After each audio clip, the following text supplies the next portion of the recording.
ませ、こんにちは、どうぞ。地元に興味なかったのが、岐阜なんもないよねみたいなことを言われるときになんか悔しいなって。まず岐阜市で冷やしたぬきそば食べてもらっていう流れが作れたらいいっすよ。6番テーブルでお待ちのお客様、お待たせしました。お待たせしました。まあ、お待たせしました。一杯入魂といつも題して、うちが出せる一番最高のものを心込めて出し続けようってことをオープン当初からやってて、伝えていきたいし食べていただきたいと思っているので、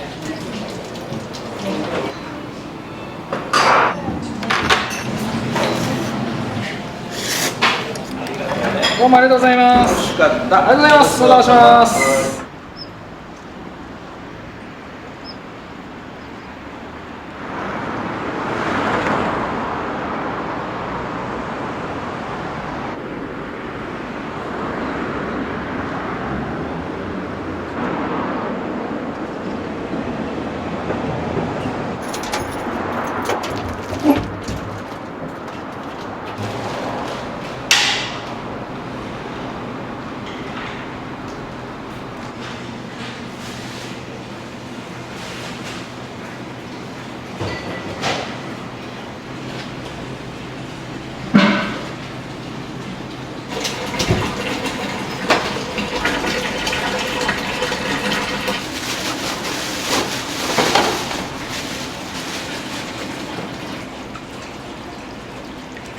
麺どころ堀川さんで、修行されたみたいなイメージですか？そうですね、僕そこで18年いて、冷やしぬきそばは本店でもすごい人気のあるメニューだし、僕もちっちゃい頃から大好きなものだったので、その大好きな冷やしぬきそばだけでお店やったらどうなるかみたいな好奇心から。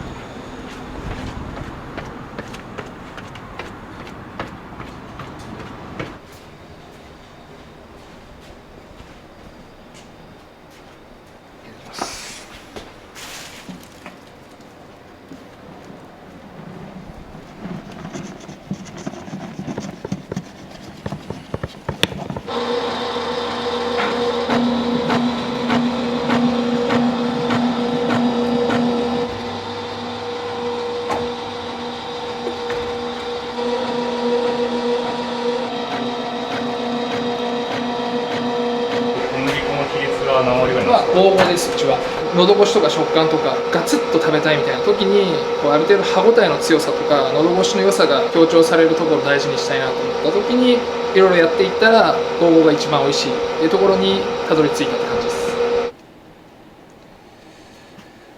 加水がむずいんですよね。夏と冬で変わりますか？めちゃめちゃ変わりますね。季節の変わり目とか毎日変わってくる部分なんでこれ難しいですね。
この機械がめちゃめちゃ年季もんで40年ぐらい前のやつなんですよ。へえ。使ってるやつと一緒で、はい使い勝手がもう分かってるっていうのでこれを採用してるんですけど、機械が微妙にブレるんですよ、ちょっとずつ。気温とかね。この子の機嫌悪いからいつも3で切ればいいとこを 3.5 にしなきゃいけないなとか、そういう微調整があって。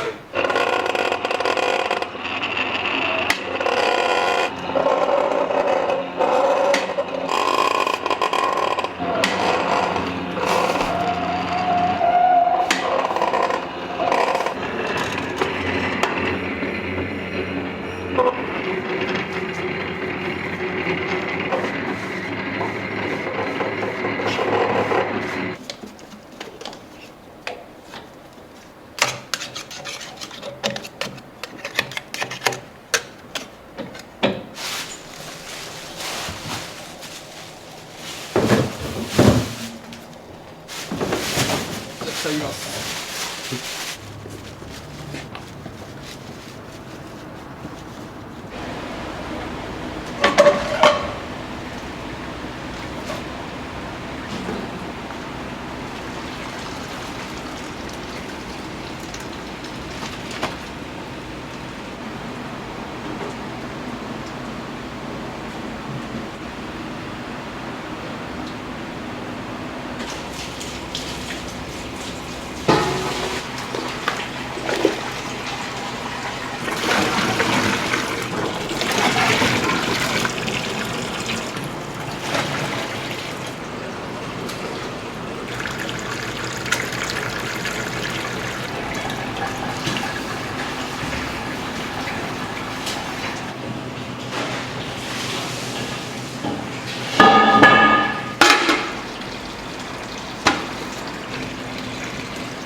いや、多分そうだよ、今日あったかいよ。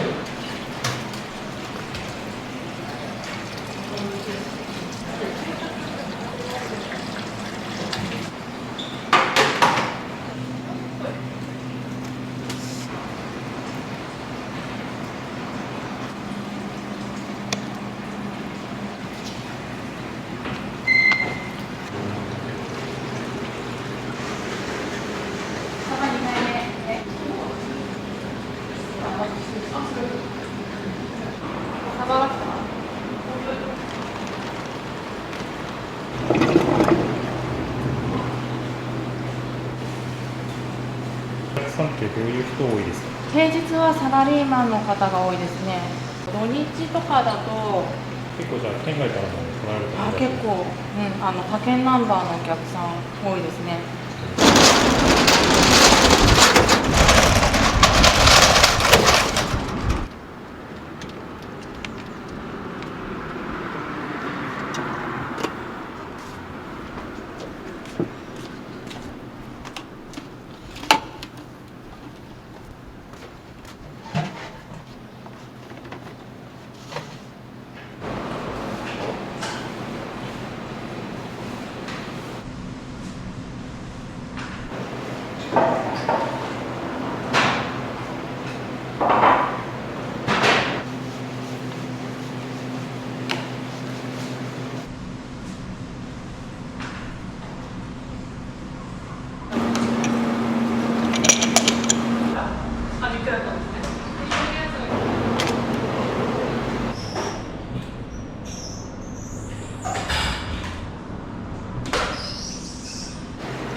お待たせいたしました。こちらが大盛りのセットです。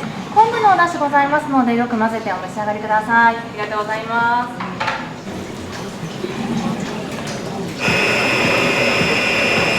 もつ15個ぐらいガブッと。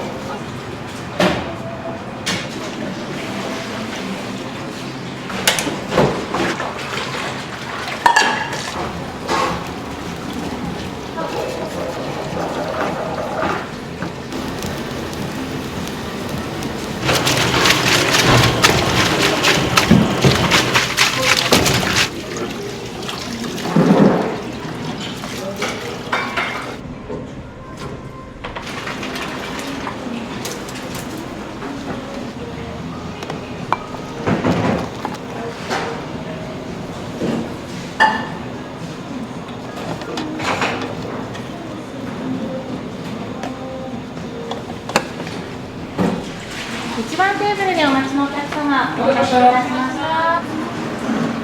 4番テーブルのお客様、お待たせいたしました。ありがとうございます。並盛りのセットです。昆布のお出汁よく混ぜてお召し上がりください。ありがとうございます。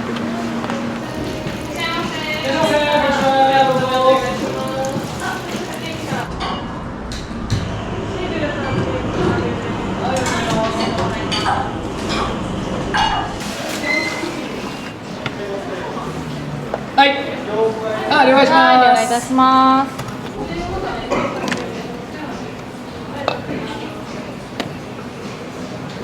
6番テーブルでお待ちのお客様、お待たせいたしました。お待たせしました。混ぜてお召し上がりください。ありがとうございます。はい、ありがとうございます。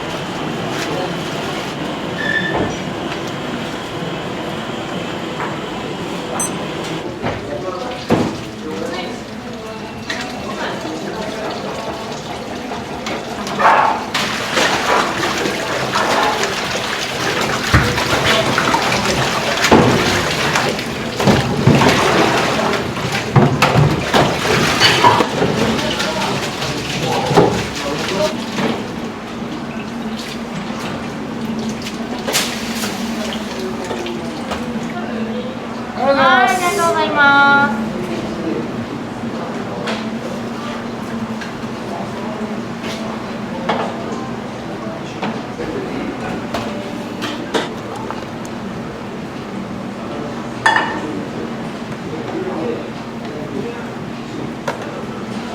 8番テーブルでお待ちのお客様、お待たせいたしました。ありがとうございます。大盛りのセットと牛もつそばの大盛りでございます。昆布のお出汁ございますので、よく混ぜてお召し上がりください。2番テーブルでお待ちのお客様、お待たせいたしました。駐車場にはご案内します。裏手になるんですけども、はい、ご案内します。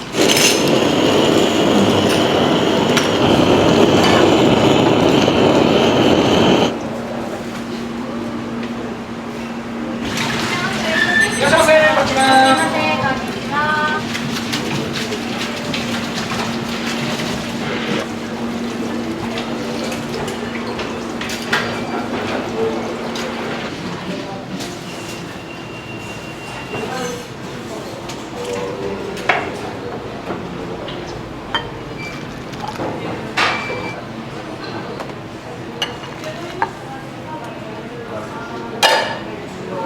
はい、ありがとうございます。1番テーブルでお待ちのお客様、1番テーブルでお待ちのお客様、お待たせしました。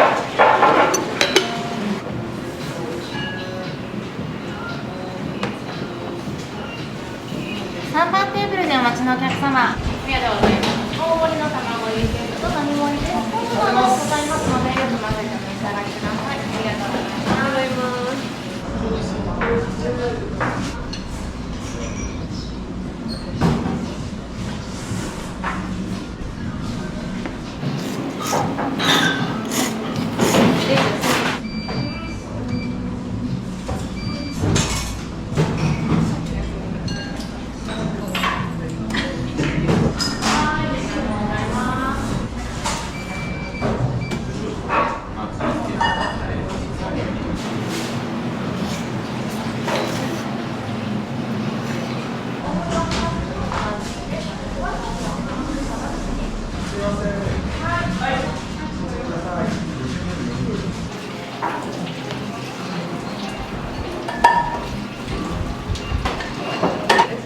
熱くなってます。お気をつけくださ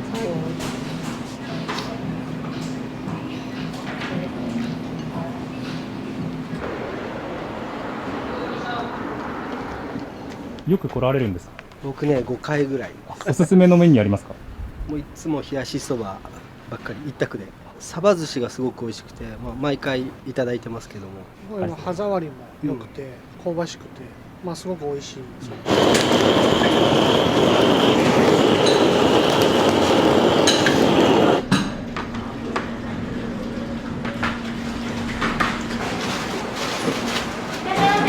いらっしゃいませ、こんにちは、どうぞ。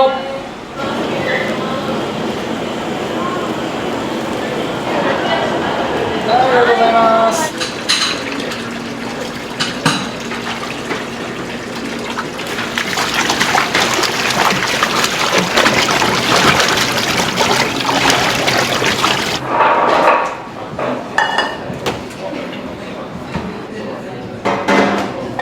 テーブルでお待ちのお客様、お待たせしました。お待たせしました。ありがとうございます。ごゆっくりどうぞ。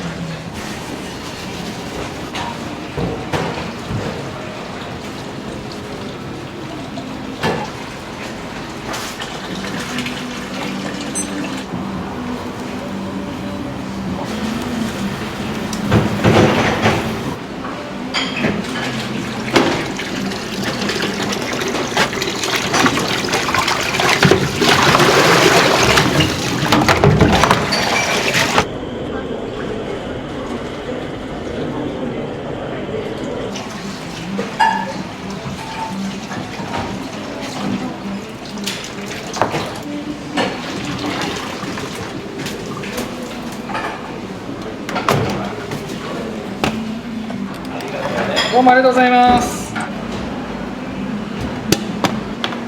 待たせしました。牛もつばです。どうぞ。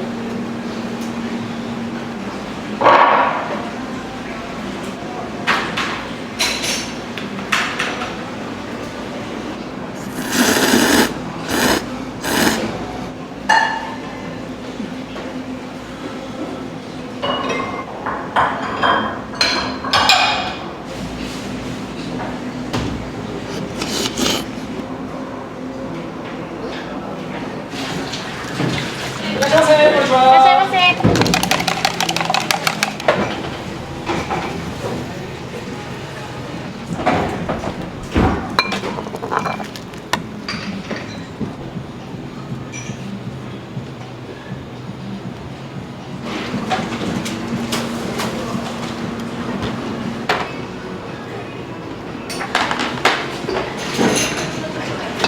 大盛りと玉たのでございます。昆布の出汁よく混ぜてお召し上がりください。ありがとうございます。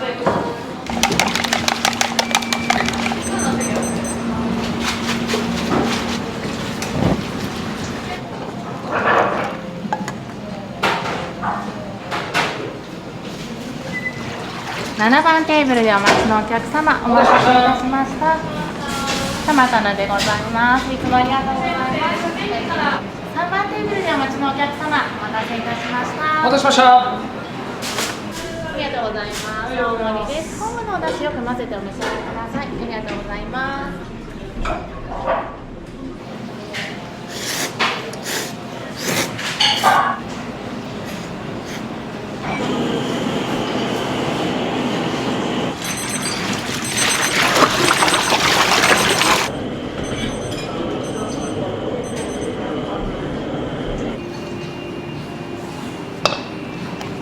8番テーブルのお客様、お待たせいたしました。あ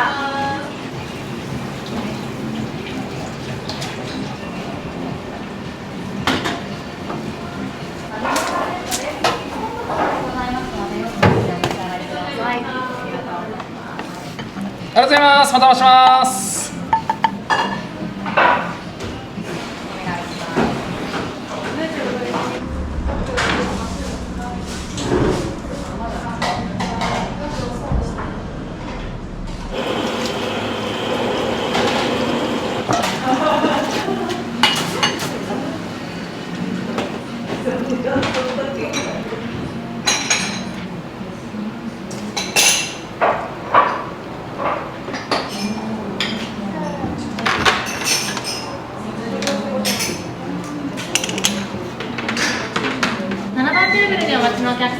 待たせいたしました。お待たせしました。こちらが並盛りのセットを2つと大盛りのセットを2つです。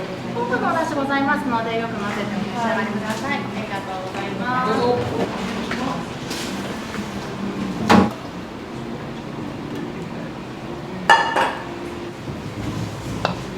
3番テーブルでお待ちのお客様、お待たせいたしました。3番テーブルのお客様、お願いいたします。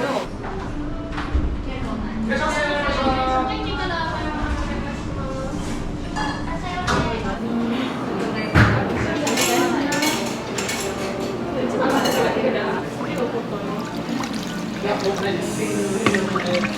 1.553。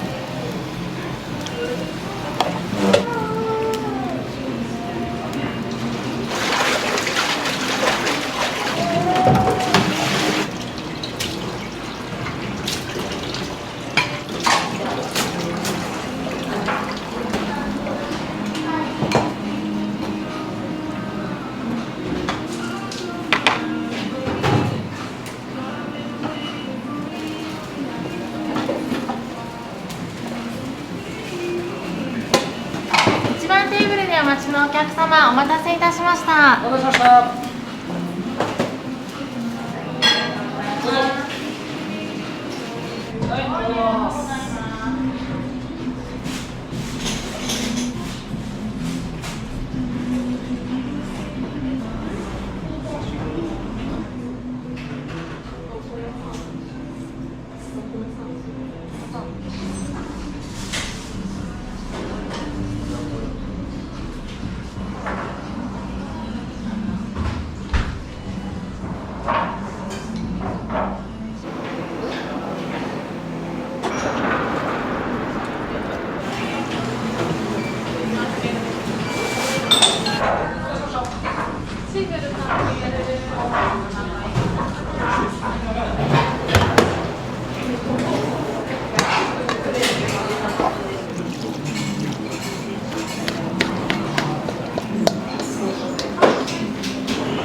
3番テーブルでお待ちのお客様、お待たせしました。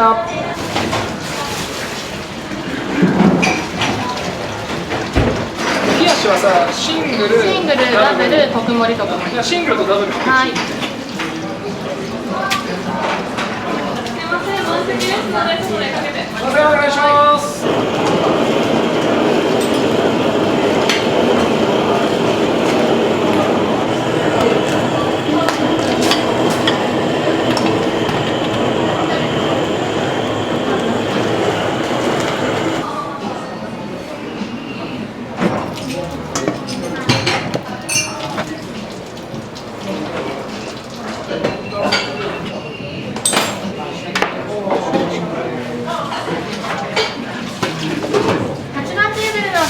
お待たせしました。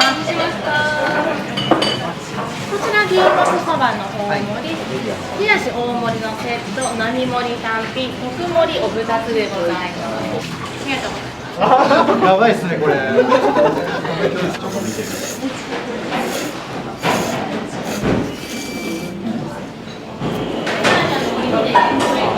あ、もうそばうまい。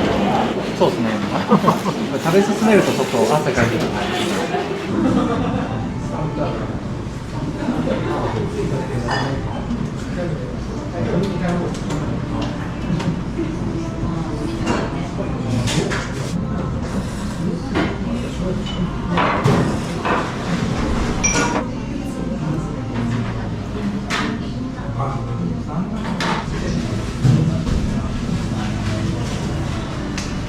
こんにちは。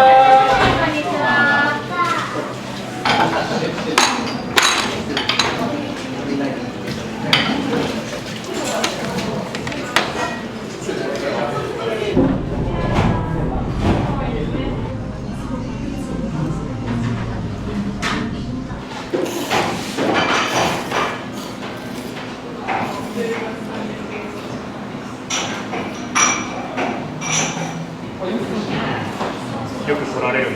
僕はめちゃくちゃ来てます。そうなんですね。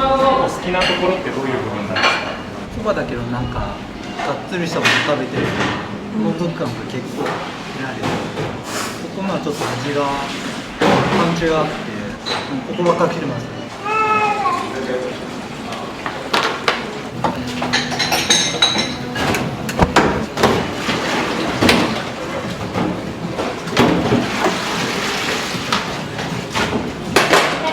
いらっしゃいませ、こんにちは、どうぞ。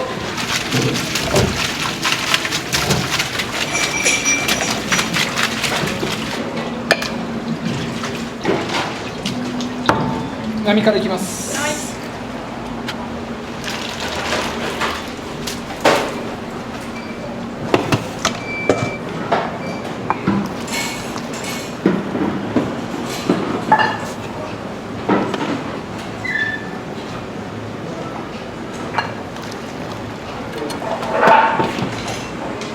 8番テーブルでお待ちのお客様、お待たせいたしました。ありがとうございます。ゆっくりどうぞ。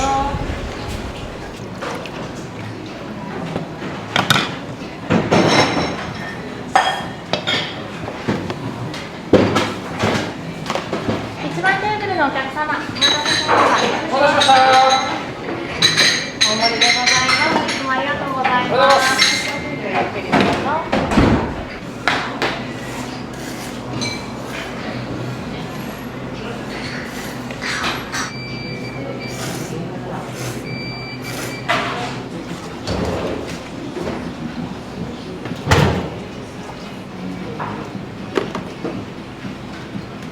6番テーブルでお待ちのお客様、お待たせしました。お待たせしました。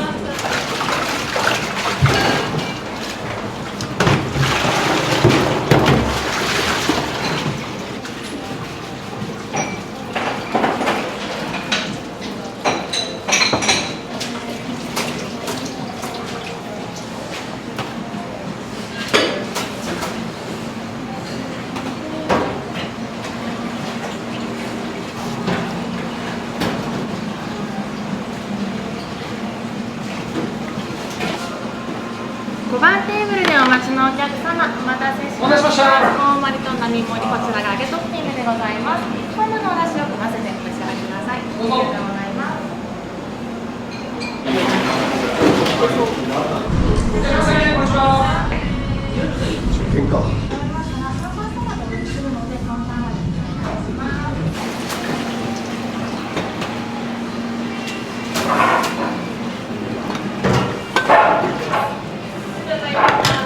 ありがとうございます。3番テーブルでお待ちのお客様、お待たせしました。お待たせいたしました。昆布のお出汁を混ぜてお召し上がりください。ありがとうございます。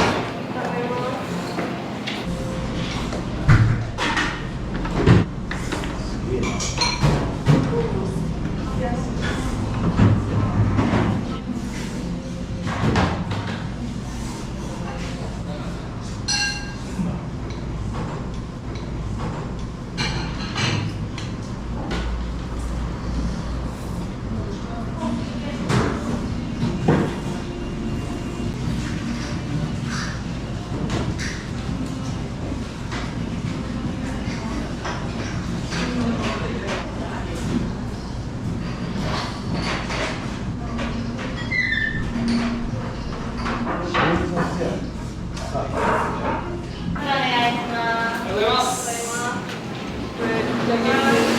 ありがとうございます。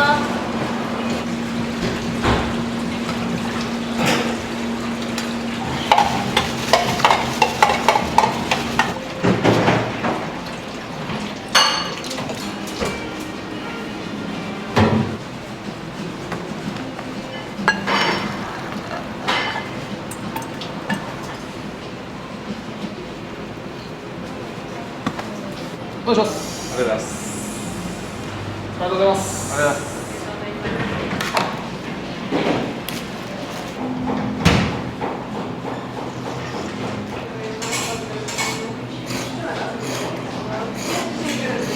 りがとうございます。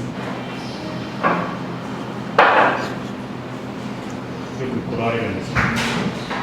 毎週来てます。はい。冷やし田中天国さんのお気に入りのところって何ですか？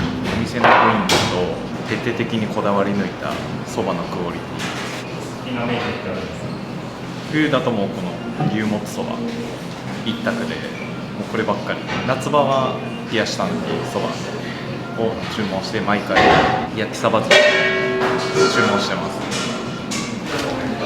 冷やし用に配合したお出汁です。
これ今日朝入れたものですか？朝仕込んでこの時間に巻いて明日提供のやつ。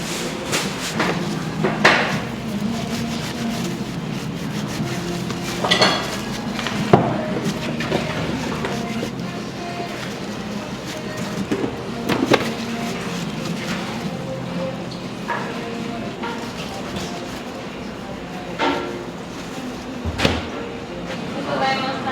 ありがとうございます。お願いします。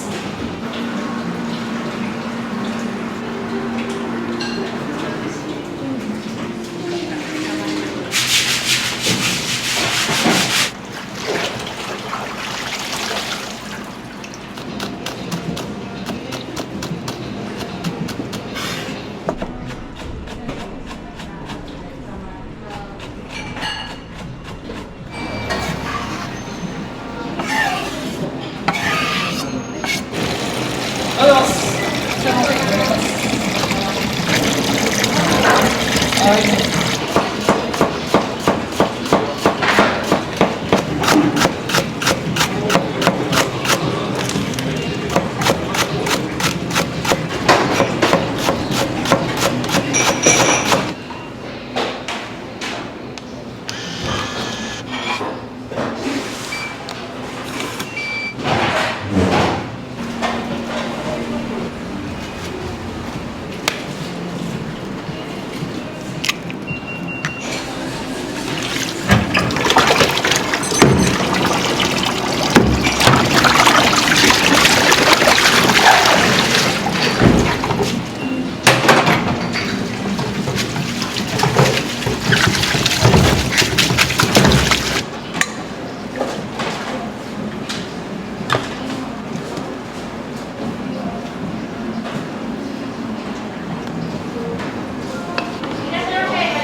昆布の粉末をよく溶いてお召し上がりください。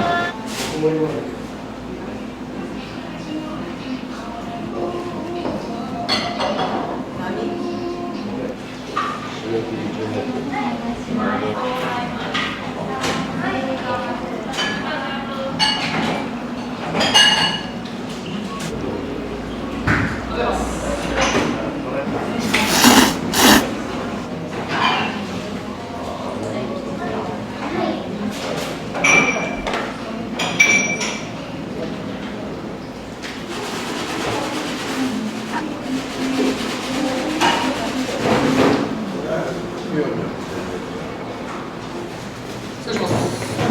じゃあ器は熱くなってますのでお気をつけください。こ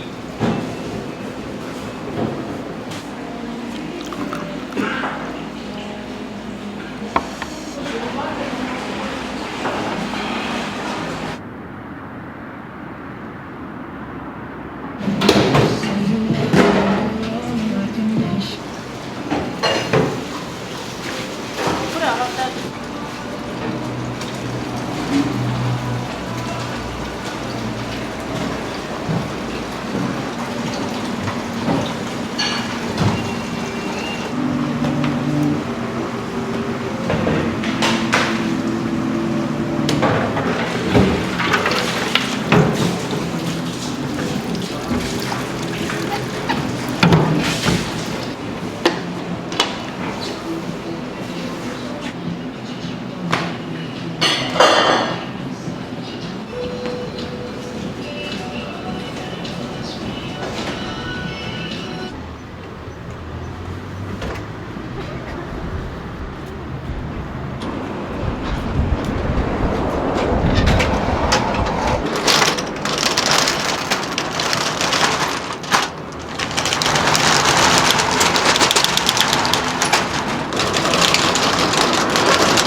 冷やしたぬきそばの専門店でやらせてもらってるんですけど、冷やしたぬきそばをソウルフードとして盛り上げていきたいっていうことをずっと言ってまして、まずこのうちの店舗冷やしたぬき天国がもっと盛り上がっていくこともそうなんですけども、よく冷やしたぬきそばの可能性は無限大だってよく僕言うんですけど、いろんな店舗さんと冷やしたぬきそばのイベントコラボしたりして、その得意なもの同士を合わせてよりなんか面白い冷やしたぬきそばを作るみたいな。冷やしたぬきそばってすげえ面白いんだなっていうことをたくさんの人に知ってもらって、県外やそれこそ海外のインバウンドのお客さんとかも冷やしたぬきそばを岐阜に食べに、岐阜の街に食べるきっかけになれたらいいなっていうのを思ってます。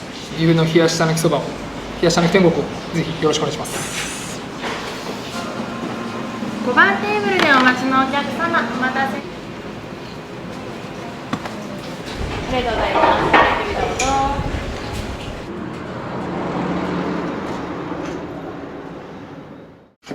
綺麗だな。美術品ぐらいにしたいな。芸術。はい、すみません。野菜の天ぷらになります。芋一野菜一です。はい、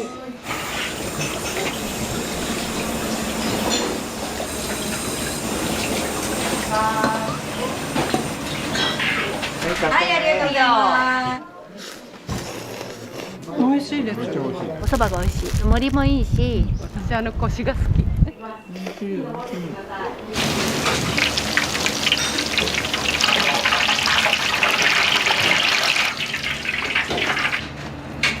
蕎麦職人でもそうだけど、一番になりたいな。やる以上一番になると思って、今面白いね、蕎麦打ちは。ありがとうございます。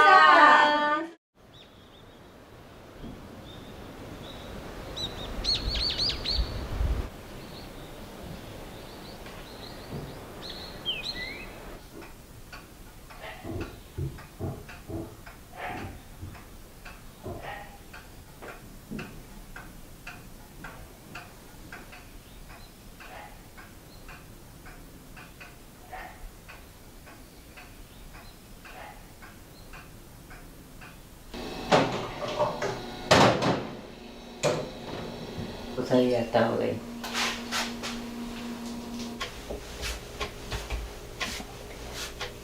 中華料理はやめたらラーメン餃子やるつもりだった。何がきっかけだったんですか？私の友達がね、そばに凝っとった人でね、はい、その人にやるの見とって、なんだよ、シューマイから作るのと餃子か、ね、一緒じゃないか。後日やったらいいけど、ブツブツこんなんじゃ。それに火がついてないかな。みんなに隠れてそばを勉強しとって、それがきっかけかな。面白いね、そば打ちは。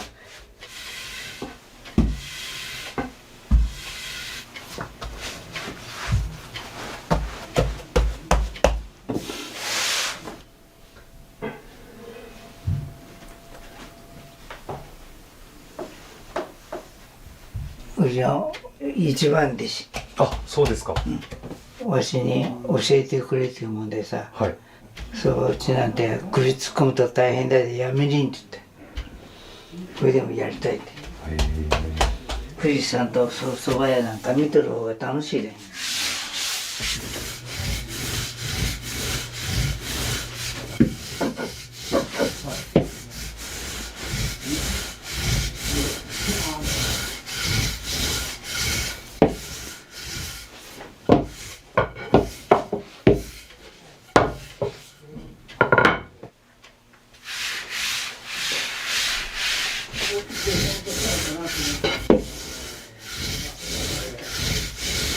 そば職人でもそうだけど、一番になりたいな。中華料理やっとる時一番になれんかったもんね。やる以上一番になると思って今、自分なりにああだこうだってさ、勉強しとるだけど。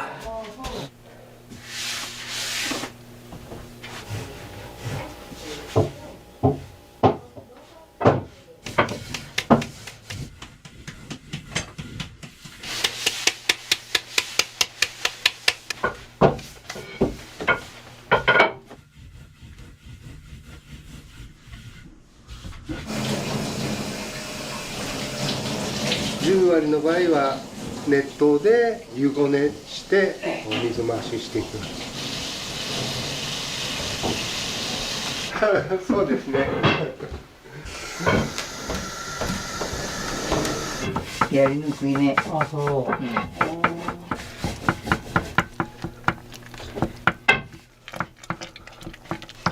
自然薯1リッター吸って。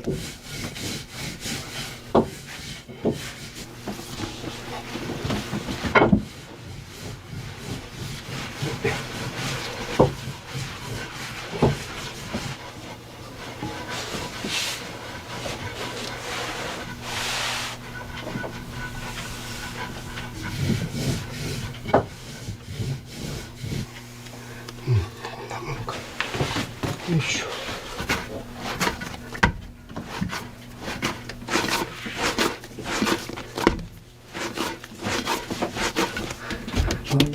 日料店がこういうとこだ。はい。はい。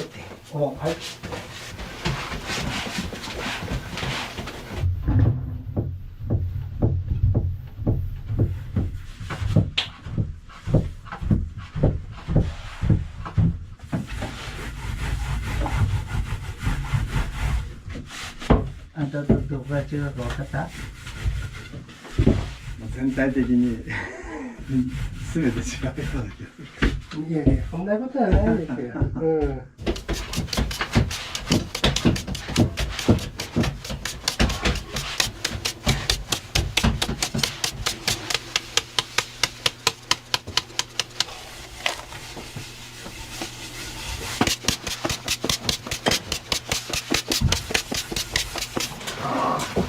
いやいや、これいかんわ。広告料が入るんだ。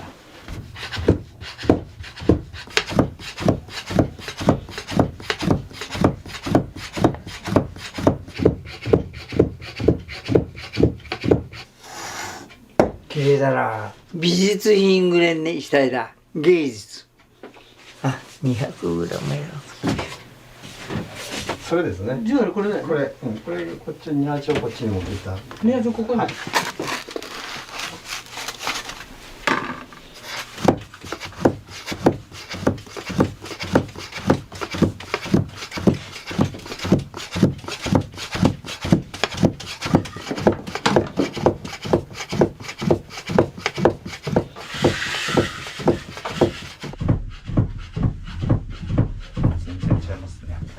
経験してから見ると凄さが分かるというかね、ここは綺麗にお尻がね揃う。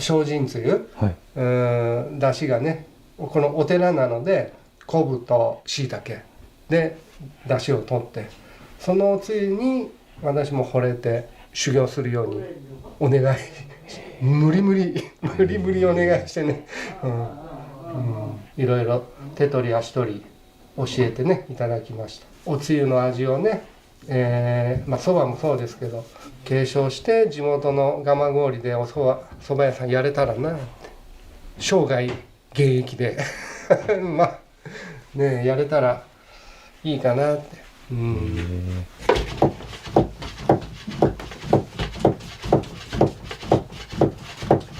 うちへ瀬戸からさ、はい、ここに奈良行くとった人がおるだ。毎日じゃあ、車で。3時に出ると言ってたかな。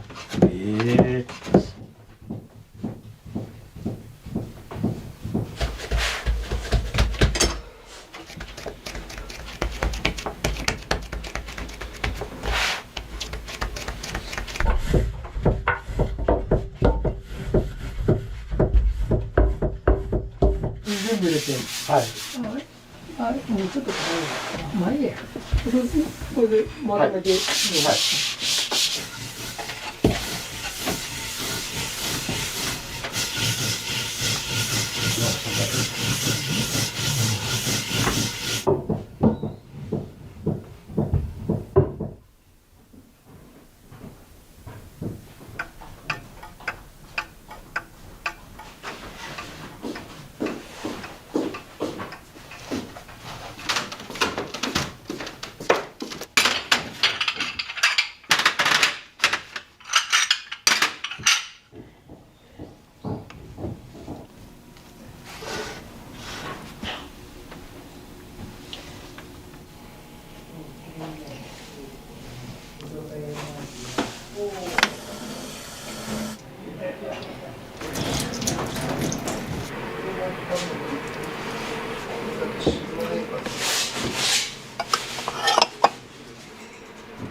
今日は何種類？9種類。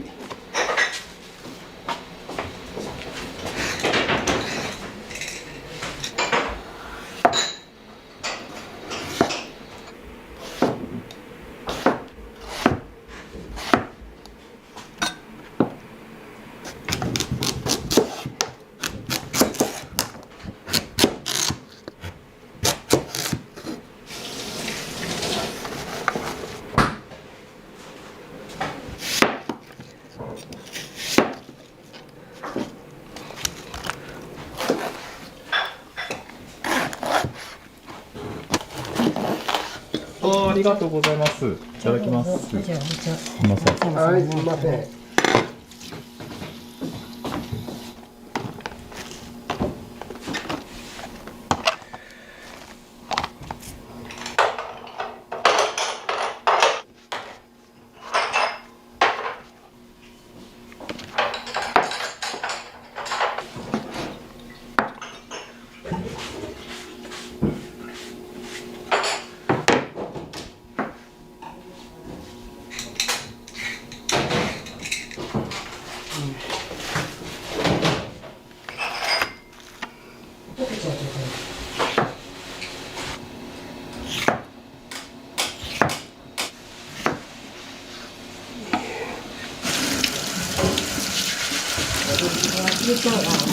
向こう行って。上手じゃないけど、原因がわからない。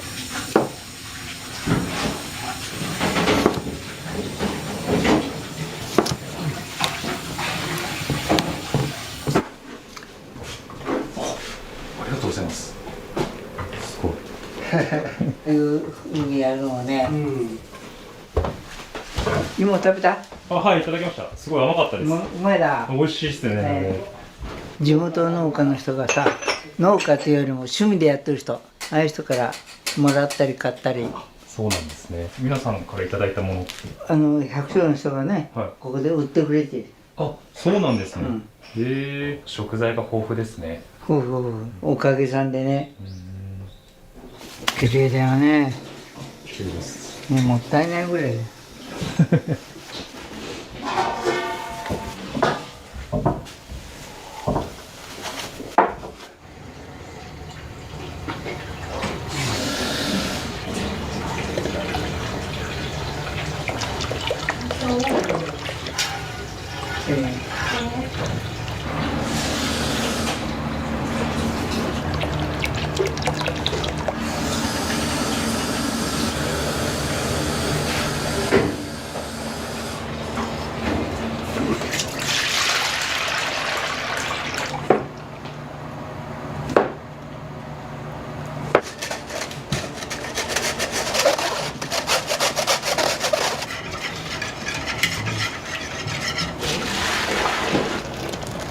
うん。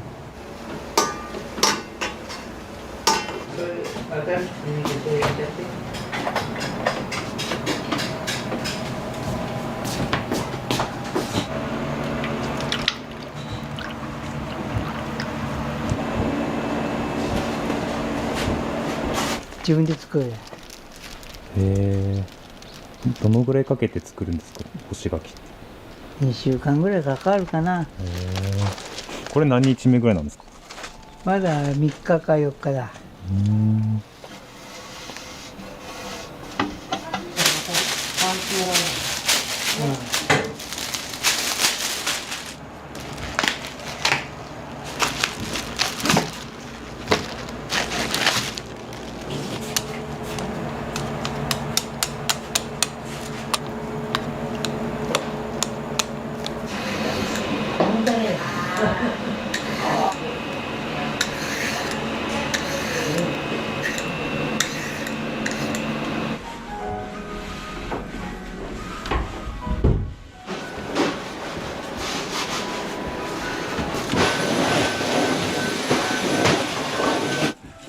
これじゃ大きいかな。いいよ。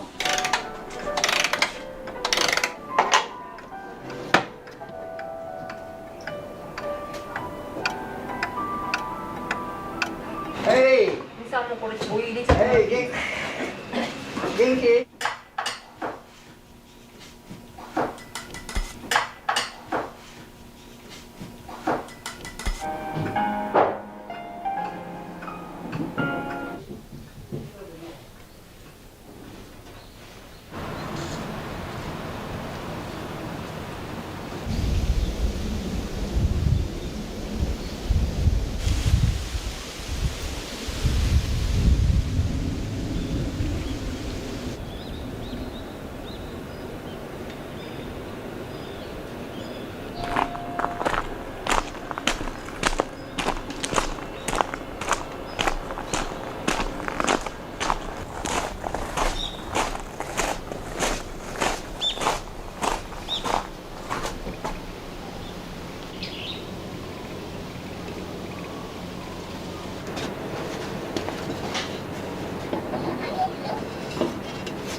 ご予約のお客様です。いらっしゃいませ。2名様です。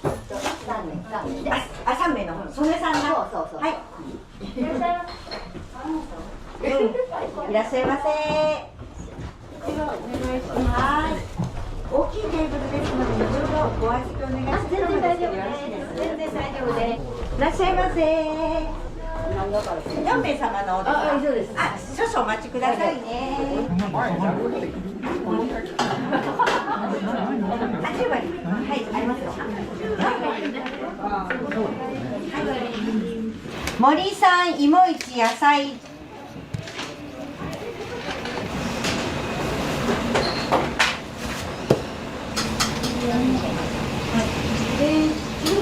で森さんの後ね、今は1かけ1、この後森かけ野菜。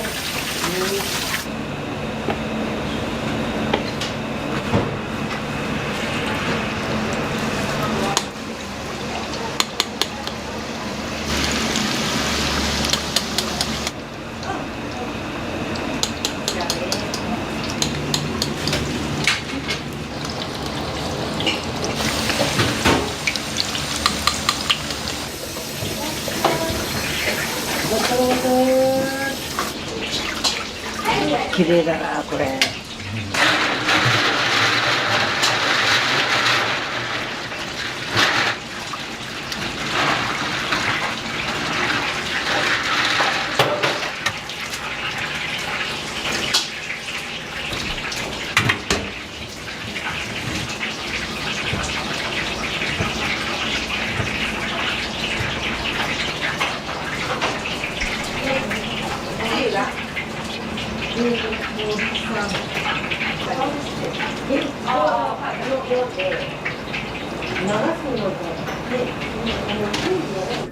お待ちどうさまです。天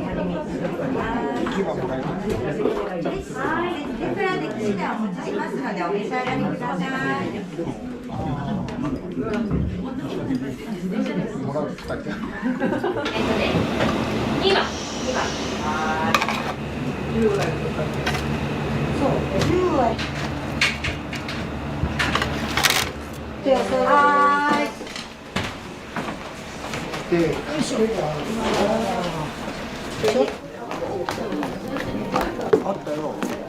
い、すみません。野菜の天ぷらになります。こちらお芋です。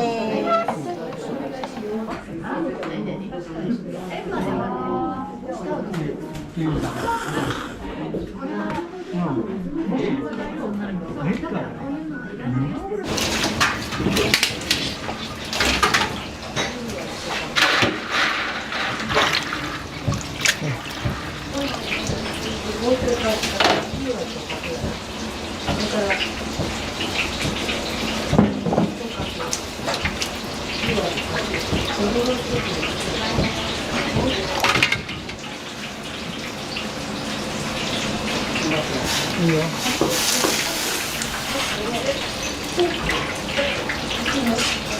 この後は味にまあ作った後にする。一の裏に。はい、ありがとうございます。1番の左。はい。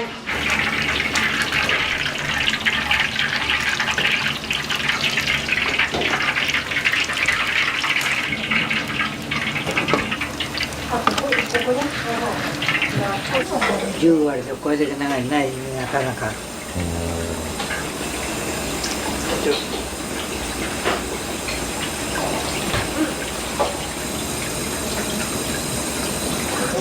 いはいはいはいよ。はいはいお願いします。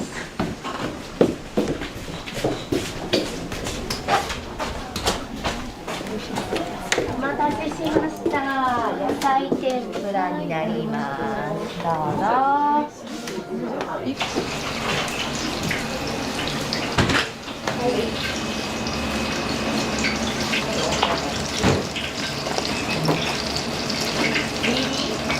そうだね。大丈夫です。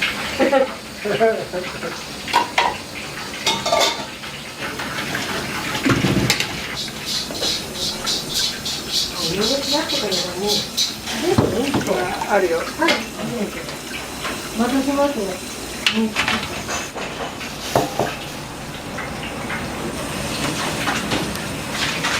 ごめんね。はい、かける。はい、ありがとうございます。失礼します。かけそばになります。かけさんはその後の後。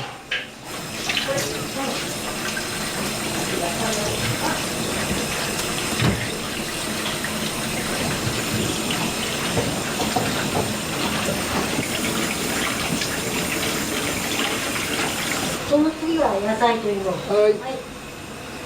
あ、違う違う違う。2つ。2つでいい。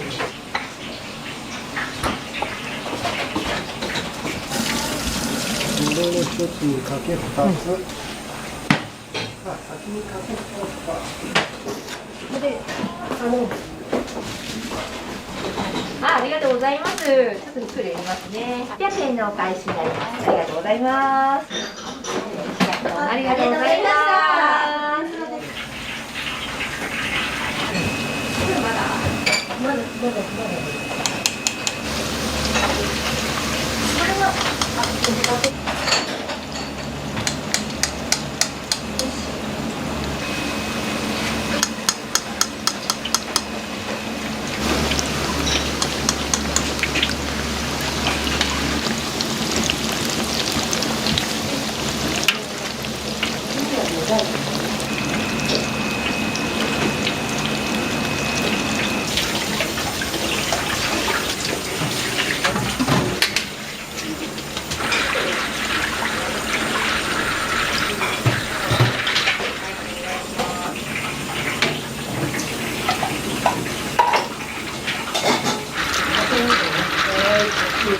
触った感覚でね、わかる。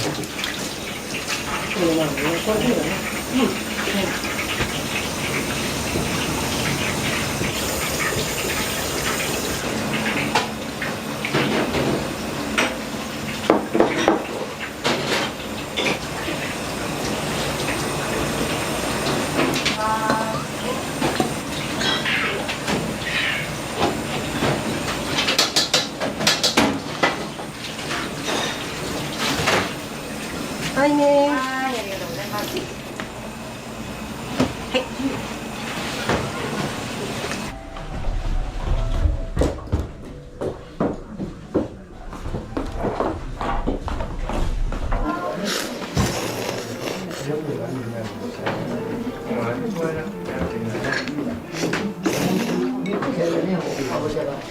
皆さんよく来られるんですか？初めて来ました。あ、そうなんですか。どうですか、お味の方。美味しいです。うん。なんかすごくしっかりしてるし、量もねあって美味しいです。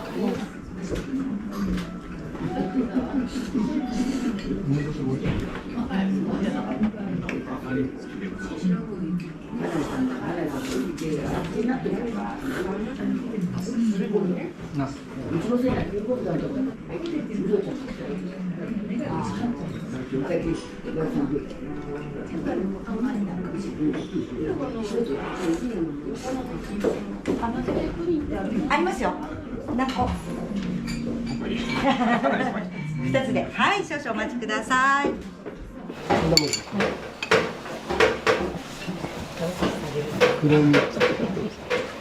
ありがとうございます。プリンになります。ごめんなさいね。はい、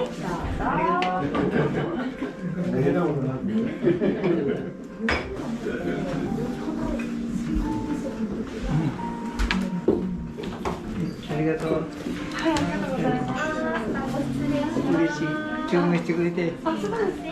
食べたくて。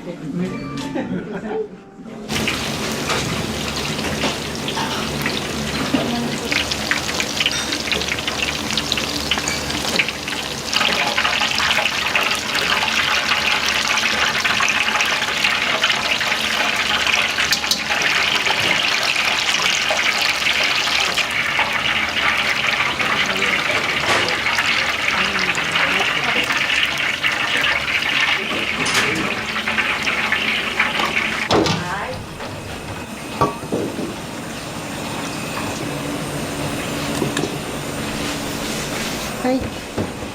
で、あと野菜1ね。すぐ出ますのでね、ごめんなさい。どうぞ。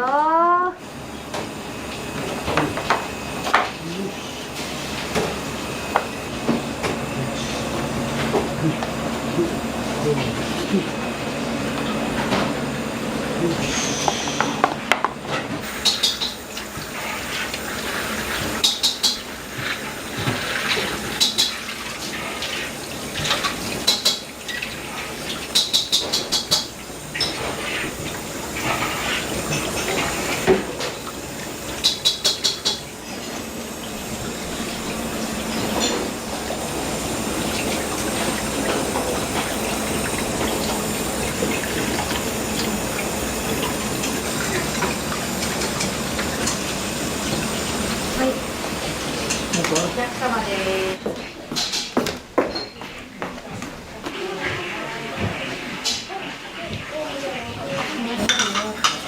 お願いします。野菜2つです。はい、じゃあね。はいはい。盛りの台5の奥。はい、じゃない。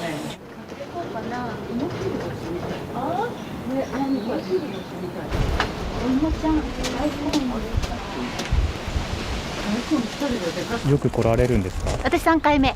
そうです。なんかお好きなところって何かありますか？好き。お蕎麦が美味しい。お蕎麦美味しいです。盛りもいいし。私腰が好き。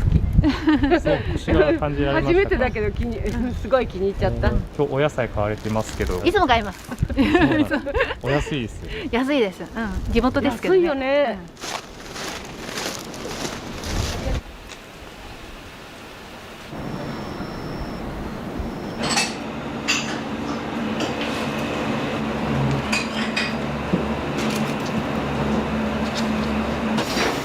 めんね、野菜2つね。はい、ありがとうございます。この長さがいいだ。長いですね、本当に。これで10割だね。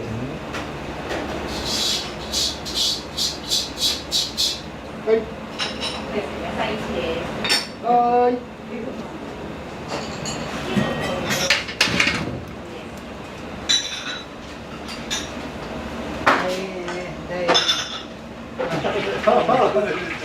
すみません。ありがとうございます。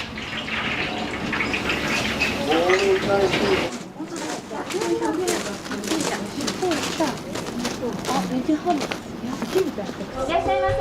お二人様。予約しました。12時です。はい。ゆっくりお使いくださいね。大丈夫です。帰りに買うので、電気がなくなりそうだったので、電気だけ先に。ご予約ありがとうございます。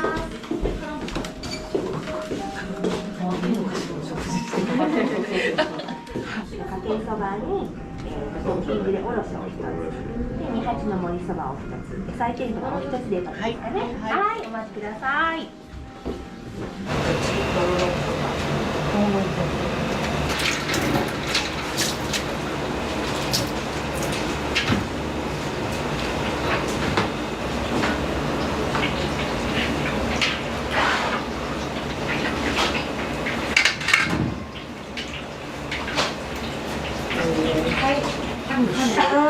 はい、お願いします。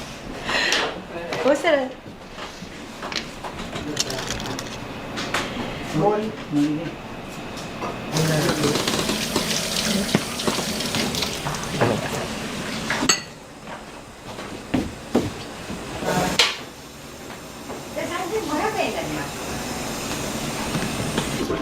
大変お待たせしました。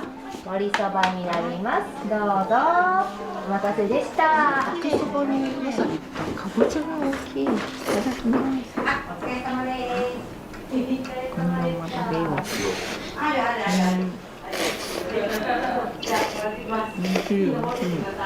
よく来られるんですか？いや、初めて知ってはいたんですけど。この辺の方なんですか？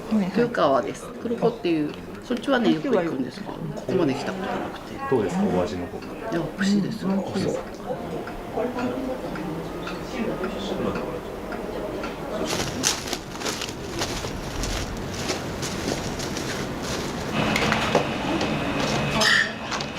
水につけとくんですか？一晩以上ね。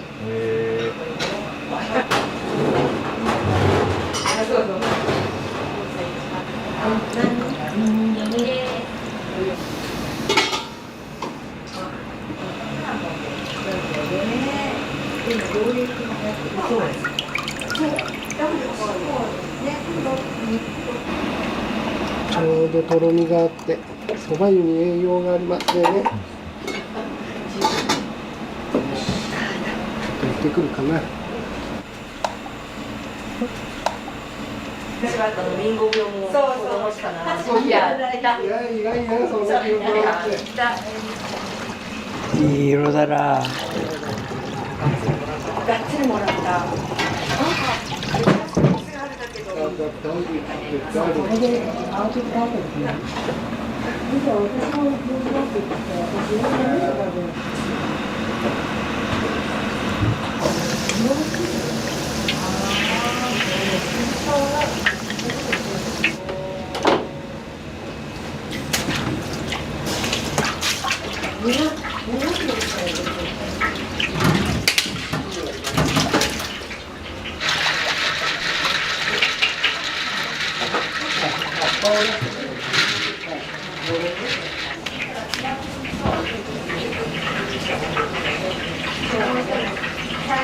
長すぎて絡まって。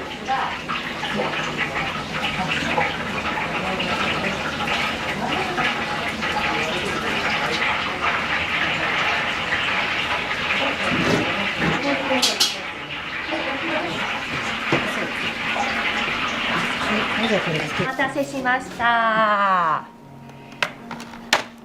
い、どうぞ。失礼します。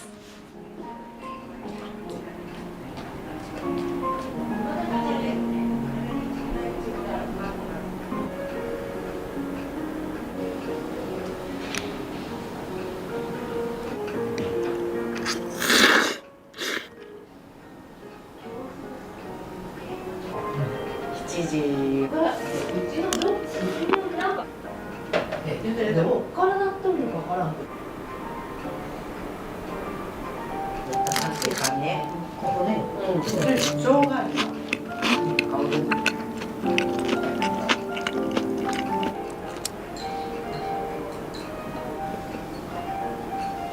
何言っても身がつくのが少ないね。寝とって駐車場の池がね。家で誘ってくださいよ。はいよ。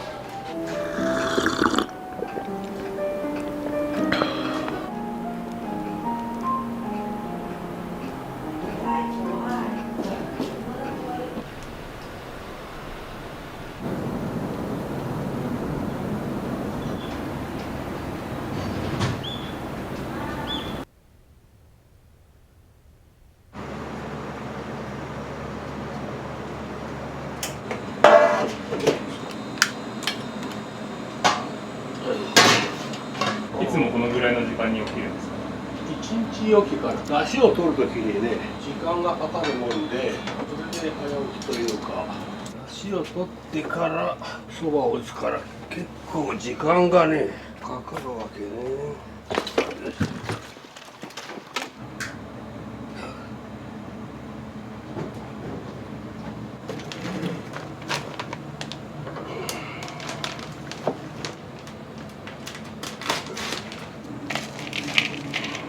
もう取ってるんだろうね。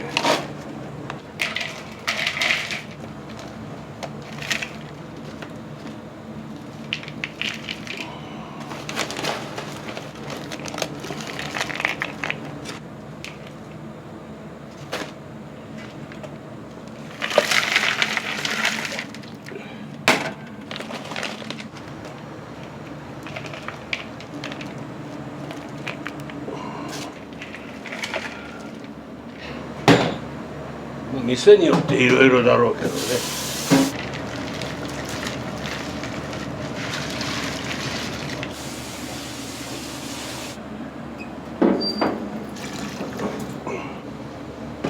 お客さんも茹でたてるところをね、見られるというか、お客さんとは密になれるよね。いろいろ会話もできるしね、そういうのが好きでこの店舗を選んだんだけどね。どういった経緯があったんですか？東京でね、正月庵という蕎麦屋があってさ、そこで10年修行するとね、独立できるといういわゆるのれん分けで、昔風で言うと自分でほら店もしたかったからのれん分けしてもらって、東中野というところで30年ほどやってたのよ。蕎麦の道60年近くなるわけか。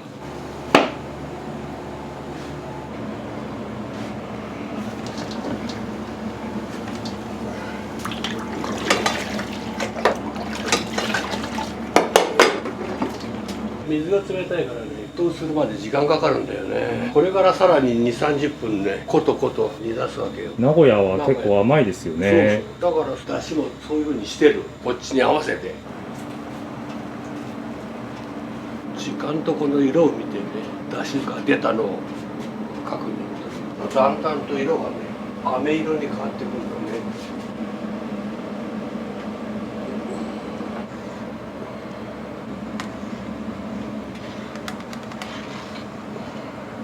22、3分経ってる。あんまりこと出汁を出しすぎるとね、渋みというかえぐいというかね、ことことやればいいってもんじゃないんだな。ちょうど出汁がかつ節から出たところがね、だいぶいい感じになってきてる。この辺はもう長年の勘だね。で尽くしたタイミングというかさ、やっぱり雨降ると降ってるのと降ってないのお客さんの着方が変わるからね。パーセントあるのこれすごいね。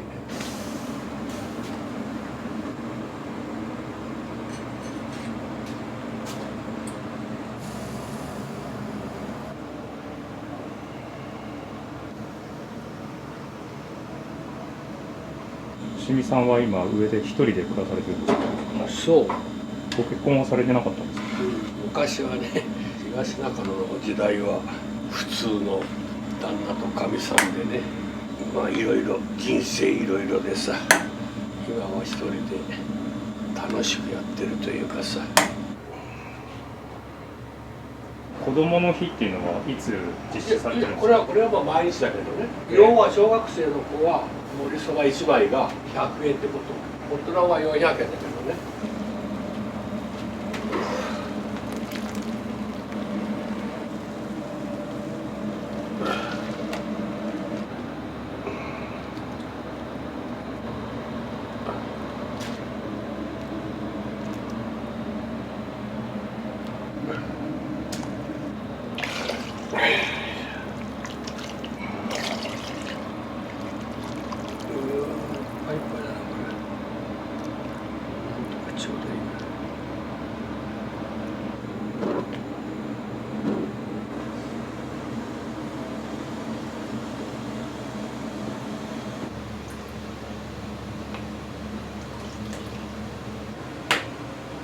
西尾市の相生ビル。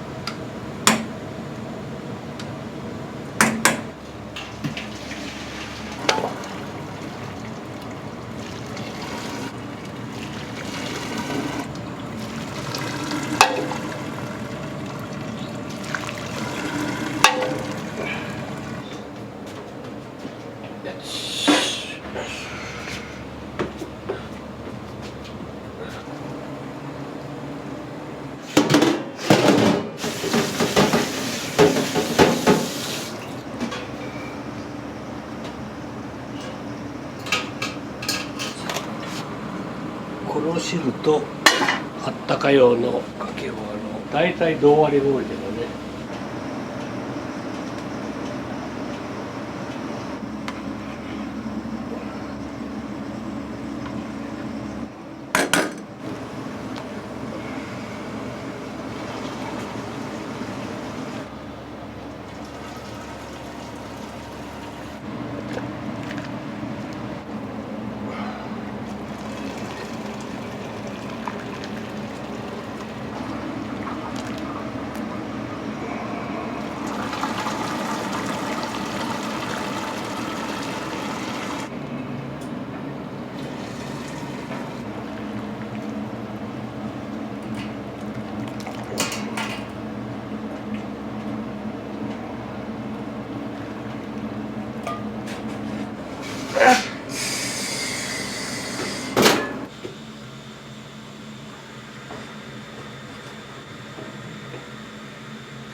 盛り汁をほらつけて食べるから盛り汁の方がちょっとかけ汁よりも濃い甘というか返しと砂糖の入ったのでちょっとねかけ汁にプラスした。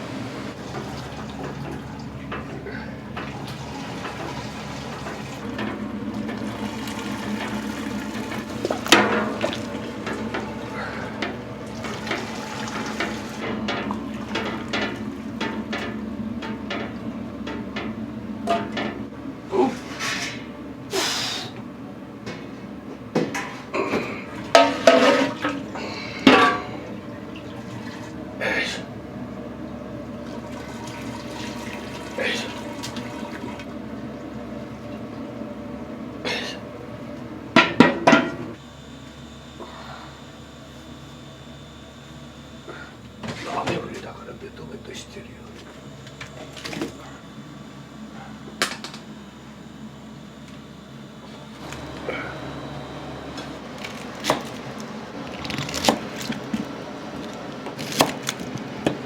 うどん県だからね、関東はそば屋が多いけど、特に名古屋は味噌煮込みうどんとかね。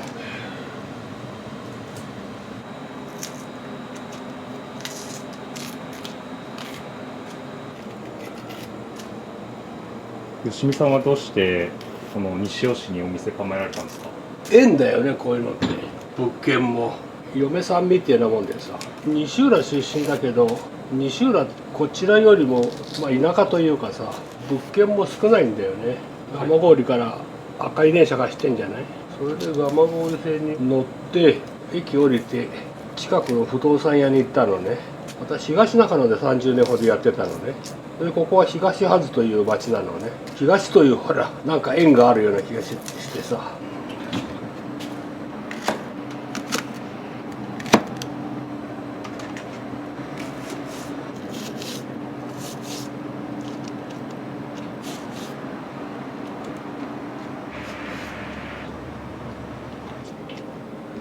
三段重ね鴨せいろ鴨といってさ、そこそこ人気のあるね鴨肉なのね。味の特徴としては旨味が強いというのかな。鴨肉ってちょっと硬いイメージがあるんだけどね、柔らかいのね。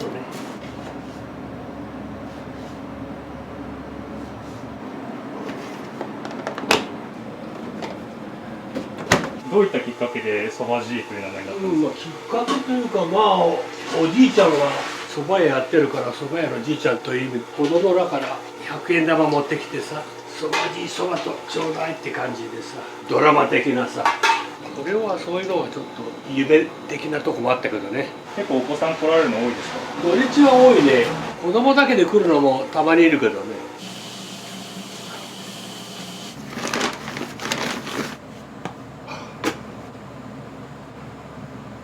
開店まではもうずっと仕込みをされるんですか？1、2時間開店まであるからね、休むというか。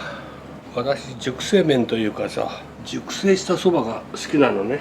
打ちたてのそばってなんか粉っぽくて嫌なのよ。だからあえて11時オープンだから間があるからね。じゃあ3時間寝かせるんですね。要は寝かせるって感じだね。さらに寝かしたのがね、もう昨日のうちにもうあれだけそば打ってあるのね。寝かせると味が変わる？味というかね、見た目がね透明感がある綺麗なそばになるのね。小麦粉が入るでしょ、つなぎ粉でね。だから寝かせた方がツヤが出るというか。それはまあ店によってねいろいろだけどさ、一般的に2八ってのが多いよね。そば粉が8で小麦が2というのがね。吉見さんも同じ比率ですか？うん、同じだね。今あそこでちょっと空回ししてさ、銭湯手打ちの店だとこの作業は手でやるんだけどね、ミキサーに頼ってるのね。それだけ楽できるから。大体が盛りそばで100人分弱かな。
この作業がそばのコシが出るポイントだね。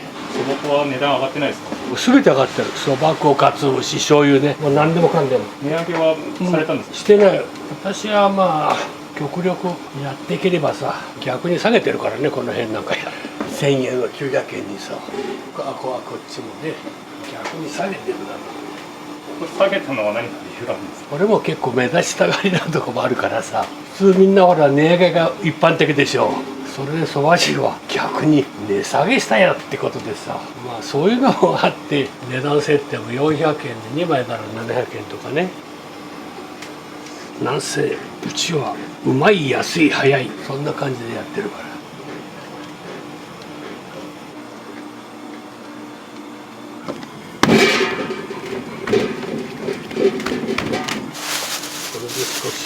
寝かせます。乾燥しないよう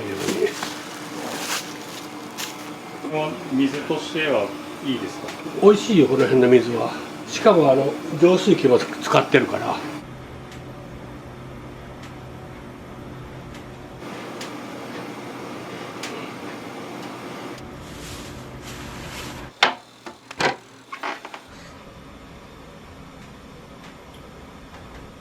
なんでこの形になってるのかっていうのが今からわかるからね。腰が疲れるんだよ。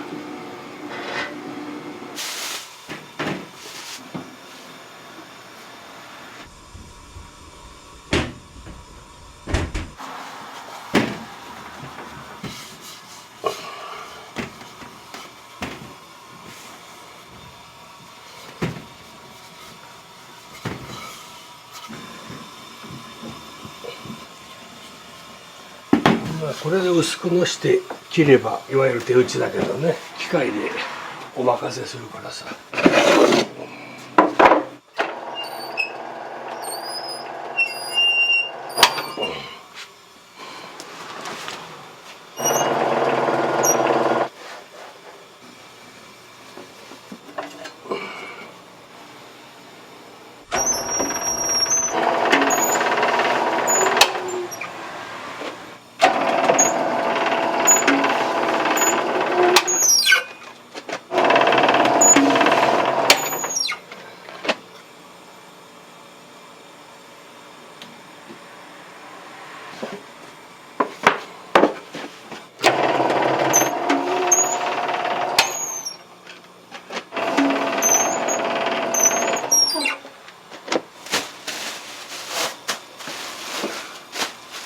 俺は細麺が好きだから喉越しがいいのが特徴だから、うちのそばはだから細くしてる。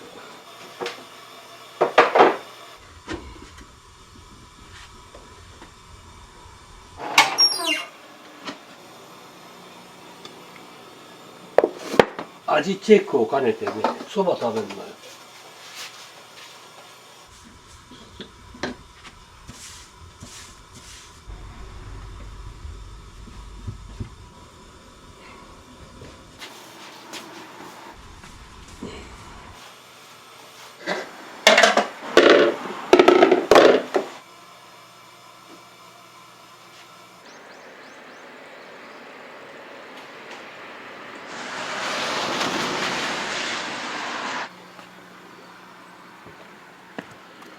珍しい朝だね。結構もやかかってますよね。まあでもそんなに広くもないけどね。よしよしよしよし。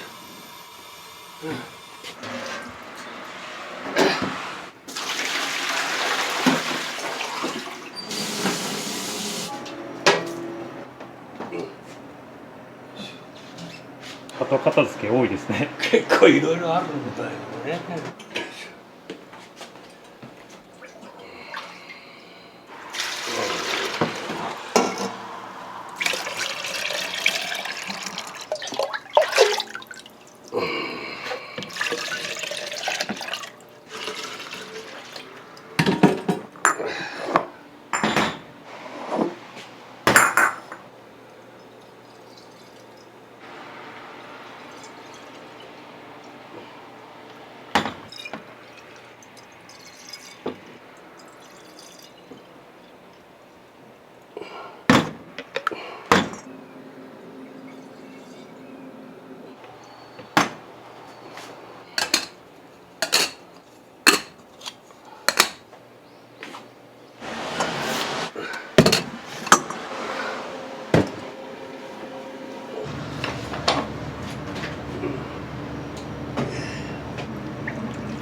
豚のバラ肉。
どうぞ。ありがとうございます。こんなに本当は多くないけどね、ちょっと大盛りになってる。これ盛り汁ね。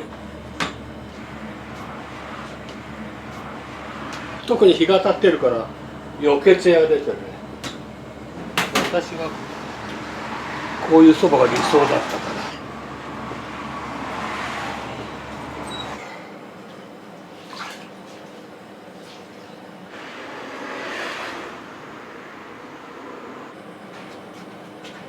よしよしよし。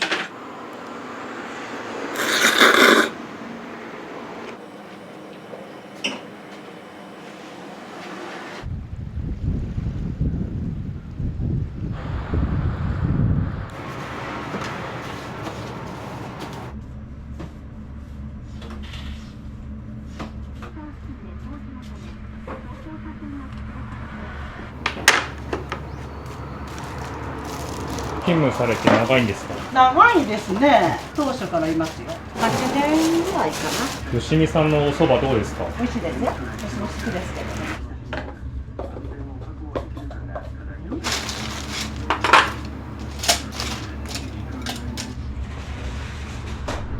今日は多分売り切れるかもしれない。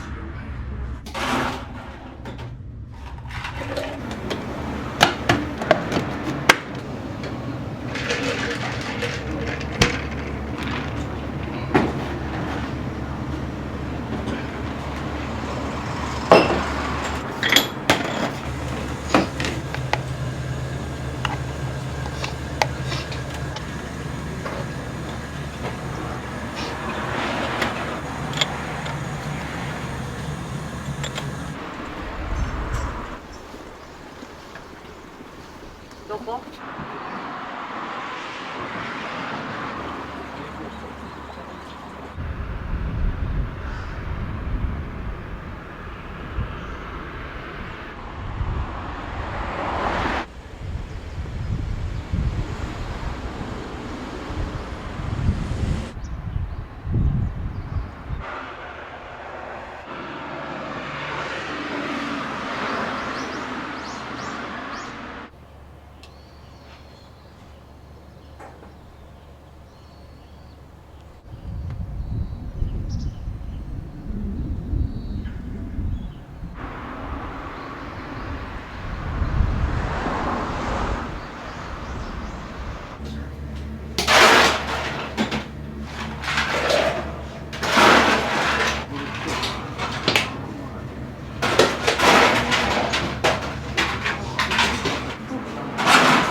あっちの方が2、3。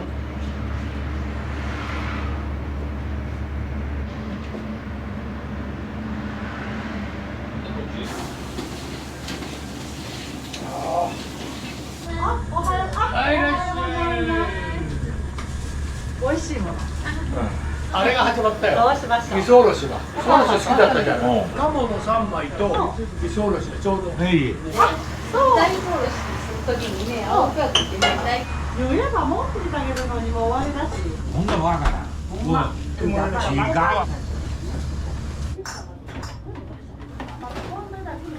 続きは最高。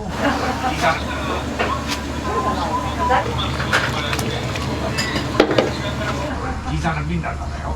あでも俺おはぎを作る。これ初めてだ。ほんまに見えてんねん。あ、本当。本当。俺だけそば食ってかんと思ったもんね。俺置いて帰ってんだな。うちのお母さんはさ、お父さん髪の毛黒い。はい、お母さん。私がね、ちょっと調子が悪くてもね。本当。俺だけそば食ってかんと思ったもんね。俺置いて帰ってんだな。うちのお父さんはさ、手がそれがいいですね、出して。そんなの。子供と一緒だ、顔から落ちてくる。おらんかったと朝から水かけてゲイあげとったのどかって俺うち帰っててインターネットじゃああの時は生に持ってたんで刺身買ってじゃあお金はいただきます。おらねえなこれ美味しかった。美味しかった。美味しかった。高さって言わないから。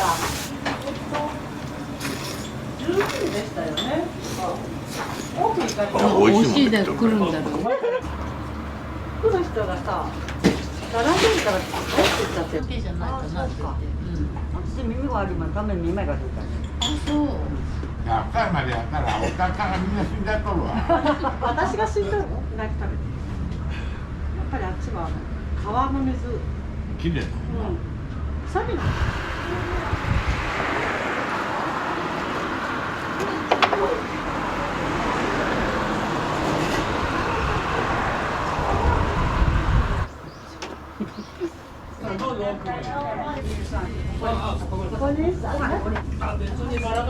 カモセイの三段型。はい、三段かも。はい。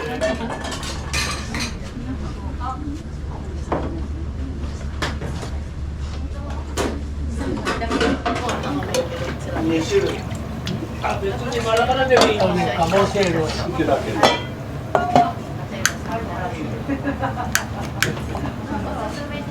つるつる入っちゃう。私はカモなくなっちゃう。こ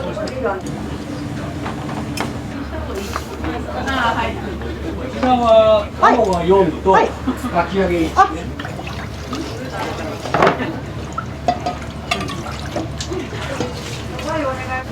かき揚げの方は大根おろしです。ここすぎますね。適当にいい男で移してください。あ、わかりました。適当にカモが出ます。まずは鴨汁で1枚。2枚目は盛り汁ね。まさに味比べ。2段で。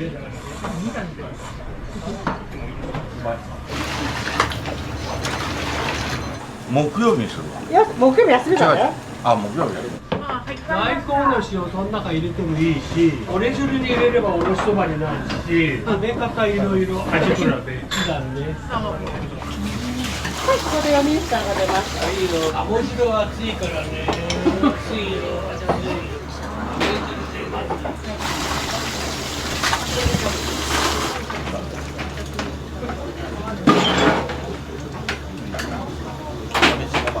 もうどんどん出てるから。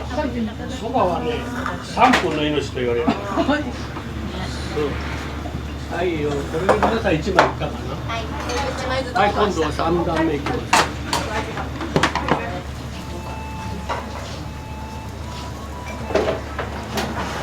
いろいろ。はい、いらっしゃいませ。はい、いらっしゃい。カモと森2枚です。カモと森2枚です。はいよ。味噌おろしそばの一つと豚せいろ一つ。味噌おろしのつける方がいいですか、丼がいいですか。つける方です。つける方ですね。はい、じゃあお二人とね。はい、じゃあそらちはご一緒にどうぞ。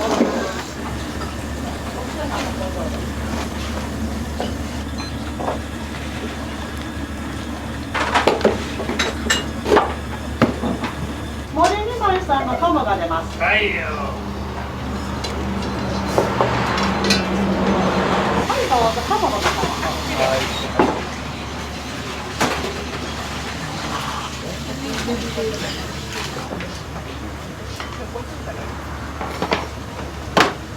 はい、盛り1枚。味比べで2枚目。味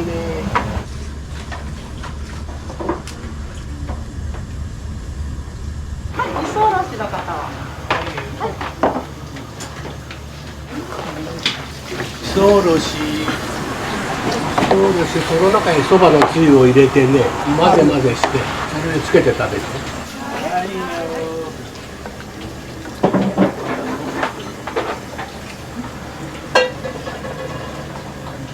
豚ですね。はい、豚汁で1枚。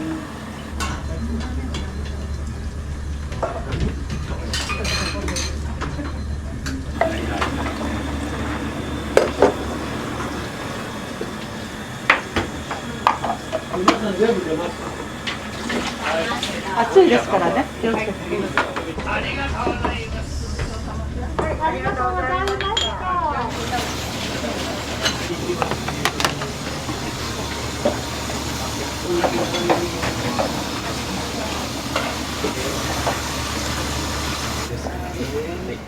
はい、お一人の玉が出ます。はい。はい、じゃあどうぞ上を持ってください。味比べ盛り汁でしまいね。鴨汁と盛り汁。すごいください。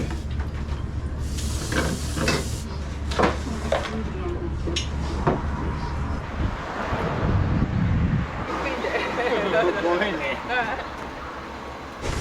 っぱり盛り汁は夏でしょ。かき揚げの方は2段。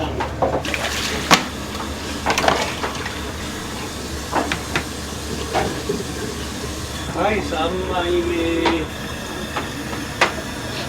はいよ。あと1個。あと1個。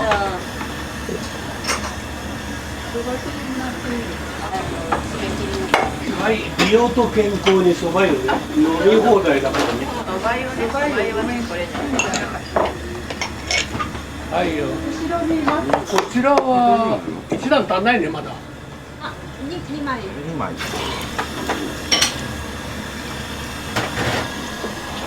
はいよ、これで OK。ありがとうございました。は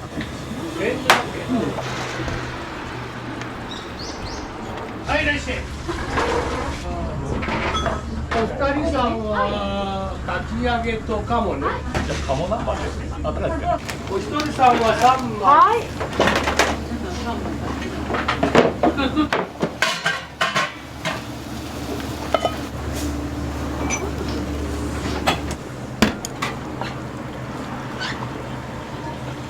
かき揚げが出ます。はい。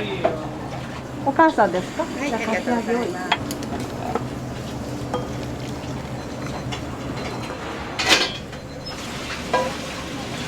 じゃあお父さん鴨せいろ。はい。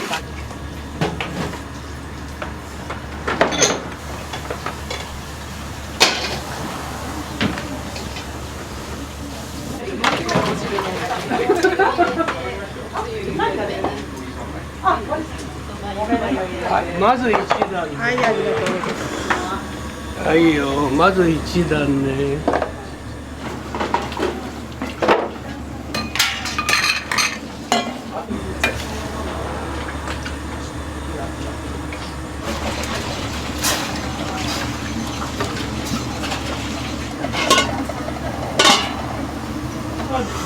出てるよね。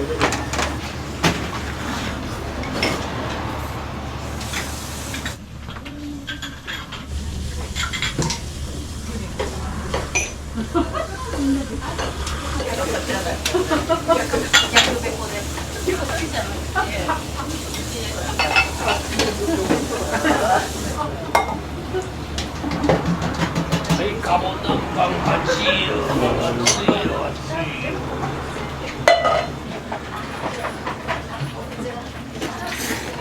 はい、忘れ物ないよね。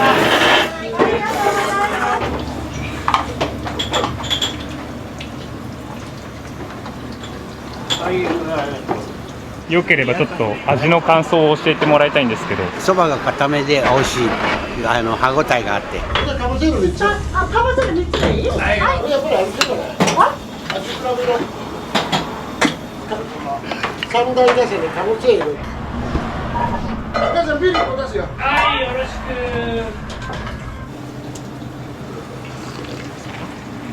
はい、ビールのとこ。はい、ありがとう。はい、お願いです。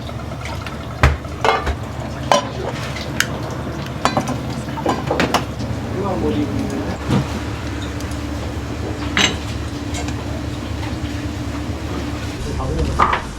天ぷら食ったけど、あいつ下のところ。は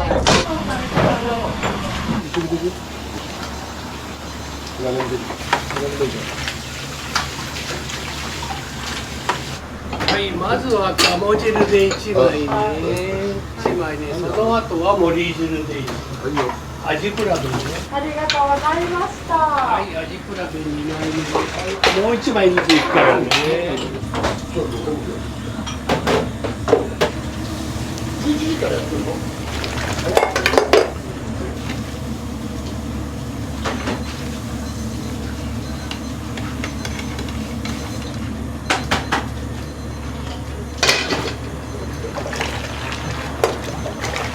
食べる？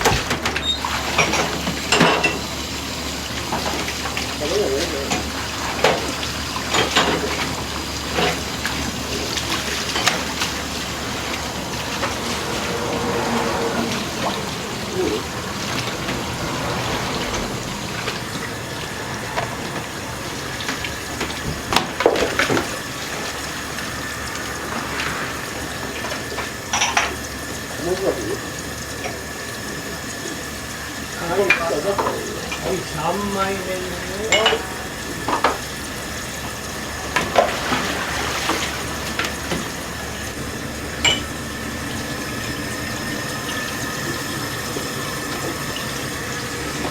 はい、3枚目です。はい、いらっしゃい。あ、そこへ3枚。まだもうまだ。ここにもある。はい、まず1段目、2段目。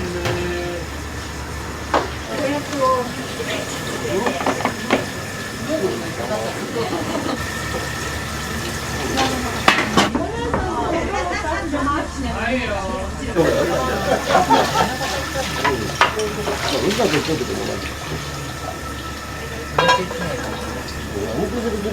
お姉さん。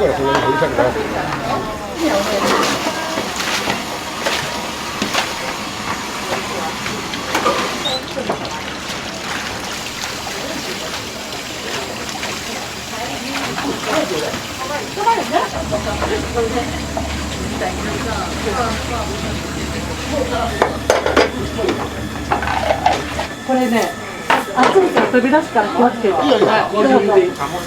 カモセロ、お一人様カモセロね。はいよ。カモ汁とも握りね。はい、これ味比べで2段目。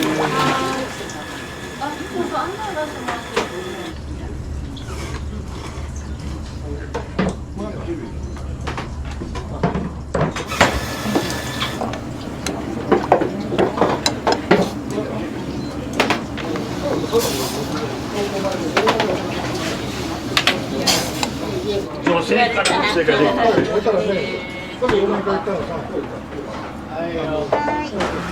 っぱり見てもらう。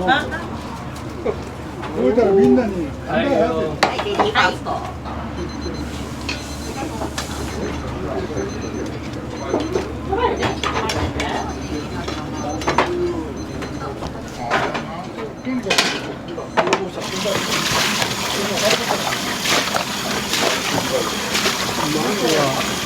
粗熱を取ります。で最後の仕上げ、冷たい水でぬめりを取りながらそばを締めます。今日は冷たいけど我慢。そばを締めます。はい、もう一つはタコいきます。タコ出ました。はいよ。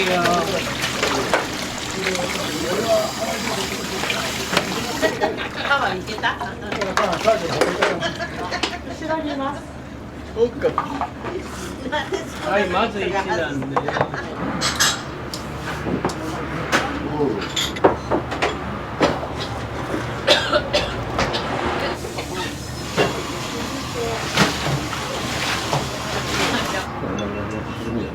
枚目。はい、2枚目いくよ。こ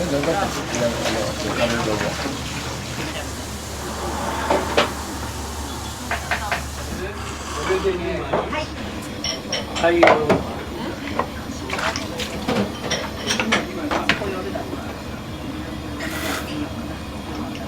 はいよ。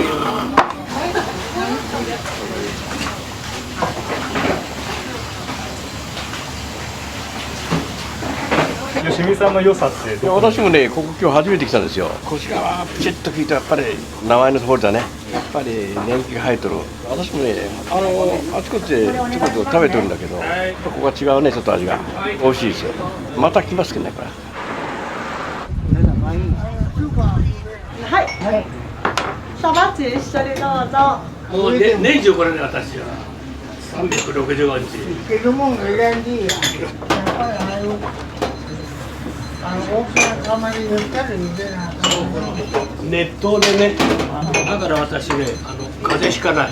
やっぱり大きなお釜で茹でなあかん。そう、やっぱりそうしないとね、シャキッとしたそばが茹だらない。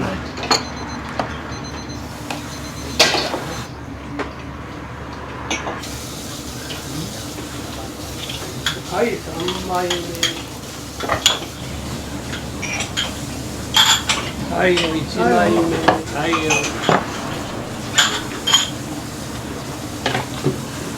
はい、じゃあ、せーのの。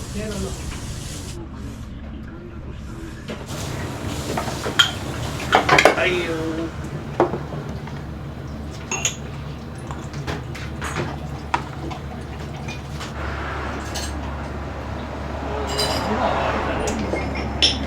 美味しいですか？美味しいよ。ちょくちょく来るもんね。どこか違うんですか、吉見さんのそば？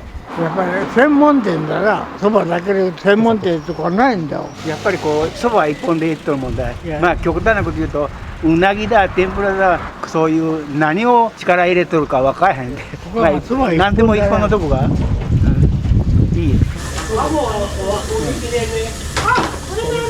はい、いらっしゃい。鴨が終わっちゃってくれるんで。かき揚げ2つね。はい。はい、いらっしゃい。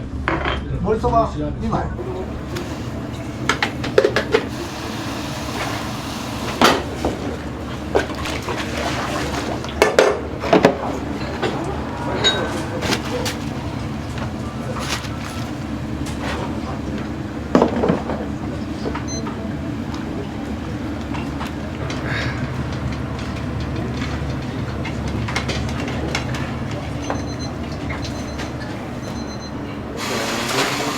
じゃあもう一つ。ここ入れてもいいし、盛り汁に入れるとね、おろしそばになるから、食べ方いろいろ味比べね。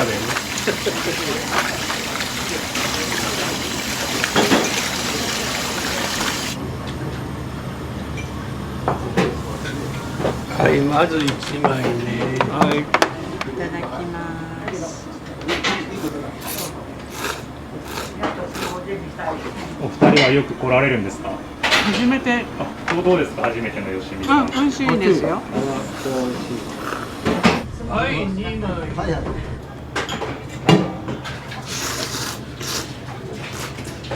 うん、チリトン美味しいです。最高だ。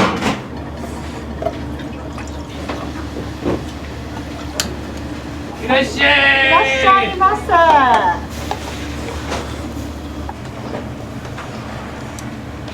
鴨が終わっちゃってごめんね。鴨が終わっちゃってごめんね。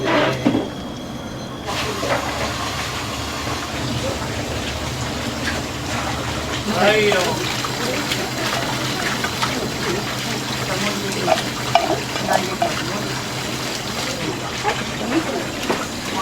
はい、もう一ついきます。かき揚げが2ついきます。はい、どうぞ。いらっしゃいませ。はい、いらっしゃい。はい、どうぞ。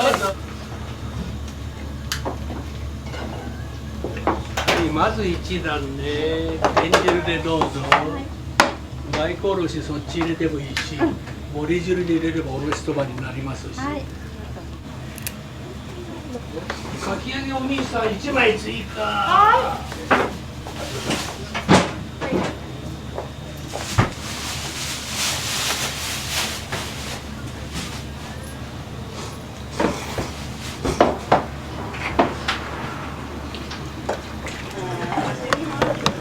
いいですかね。では。これはいいよ、熱いよ。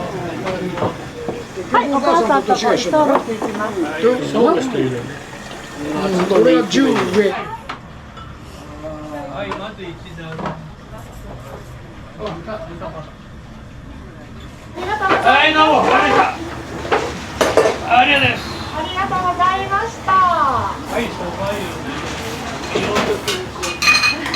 やっぱりビール冷えてないとね。常温がいい子も中にはいるけどね。そう。そうそう。はいよ。ありがとう。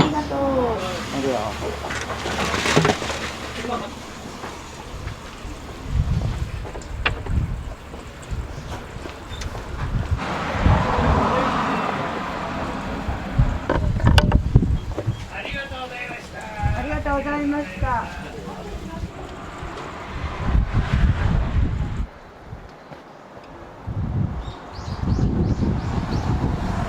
忙しかったです。忙しかった今日は。こんなことないのに火曜日で。なんでやろか？私ないと思う。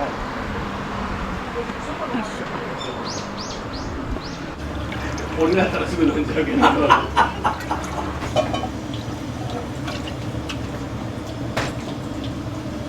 俺もだよね。飲まないかんねえけど。酒より。10秒でセットします。船乗りたいよね、一回。あそこのから見晴らしたい。あ、ねえ、若茶の船乗りたいね、一回。割と親しい方だもんね、俺は。お姉さんのお母さんと。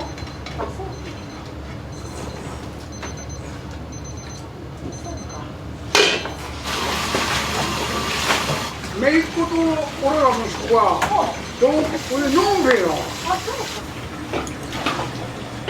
はい。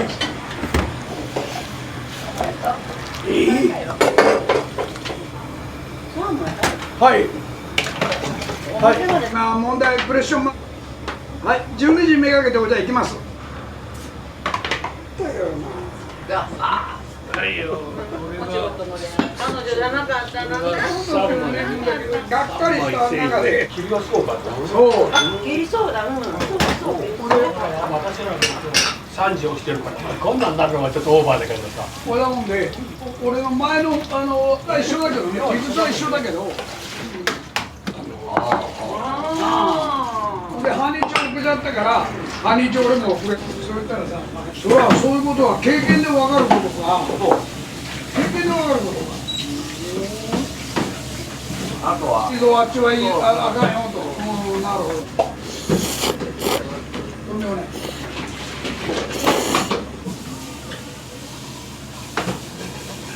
まあそれでいくと、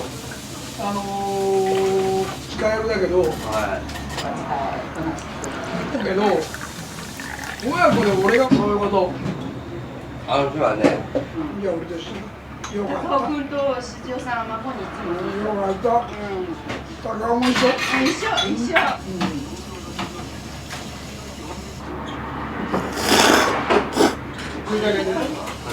いいで、パパにだけで。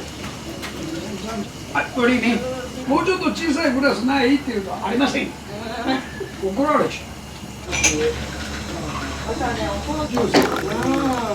今俺がそう、これ多分そこにやるんだな。季節する日は。そう、火曜日のね。そう。背負ってて。行ってくるわ。それでこういうのと思った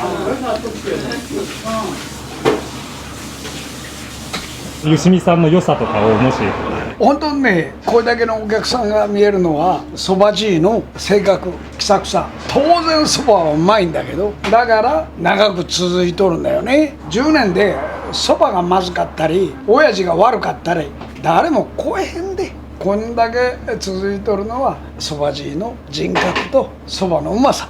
俺もそういう風で来とるんだけどね。そばの色が違うじゃん。俺はそばは知らんけど、だけどここは白くてそばなんだよな。これが俺が好きでさ、うまくて。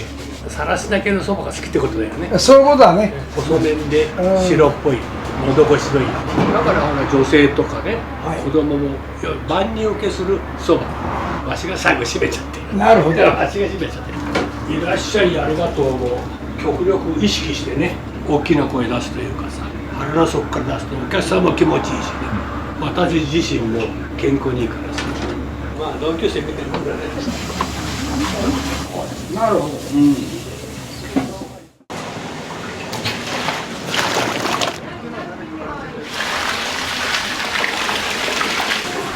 冷やしタヌキダブル一杯。冷やしタヌキのダブルがついて3杯の冷やしタヌキ。ダブル一杯。ありがとうございました。1時間かけて来てます。三重県から。まあいいんです。うまいな。甘いお揚げが美味しいですよね。もうすっかり癖になってます。はいどうぞ。皆さん奥の方から詰めてお願いします。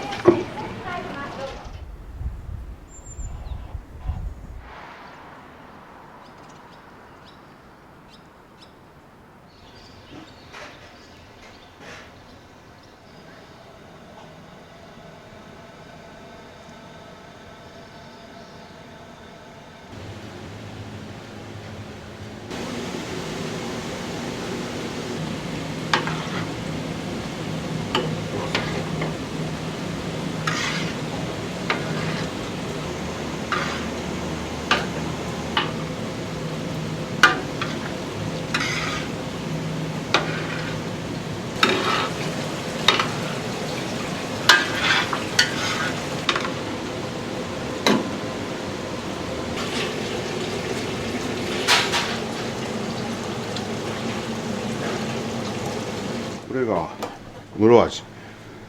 これ2種類あって、これがウルメイワシ。このままもう出汁に入れるんですか？これで削って。あ、削るんですね。そうそうそう。毎朝行くのこのぐらいの時間からですか？そうですね。西野さんは何代目なんですか？僕は3代目です。僕が3年やってた。当時は柳瀬っていうところでやっていて、戦争で焼き出されて落ちる。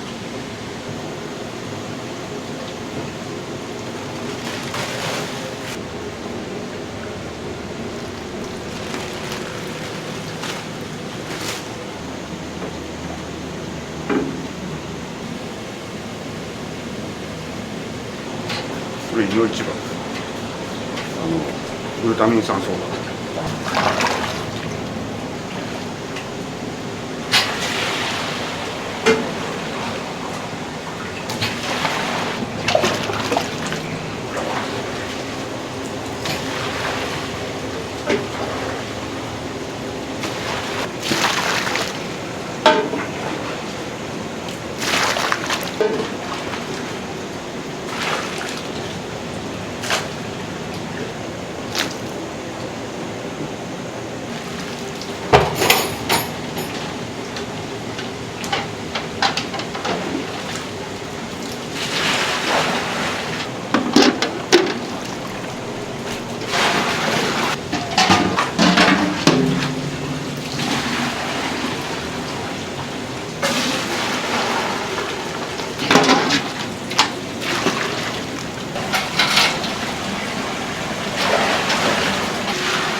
薄口醤油。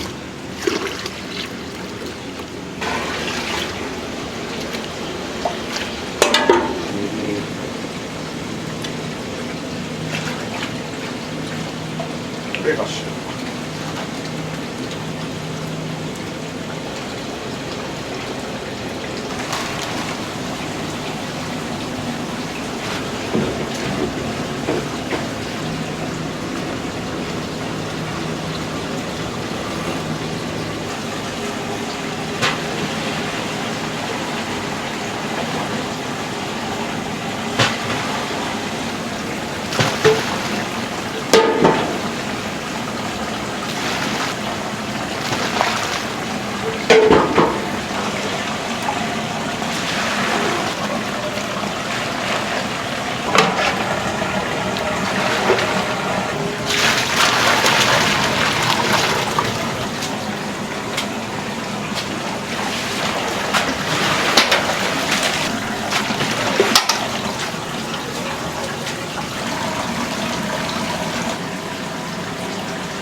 体1回でどのくらい揚げてこれぐらいじゃないですか。あれを5等分にしてるんですけど、この揚げを600枚、はい、何人前ぐらい？大体300枚ぐらいは、それを大体2回、朝のうちに2回。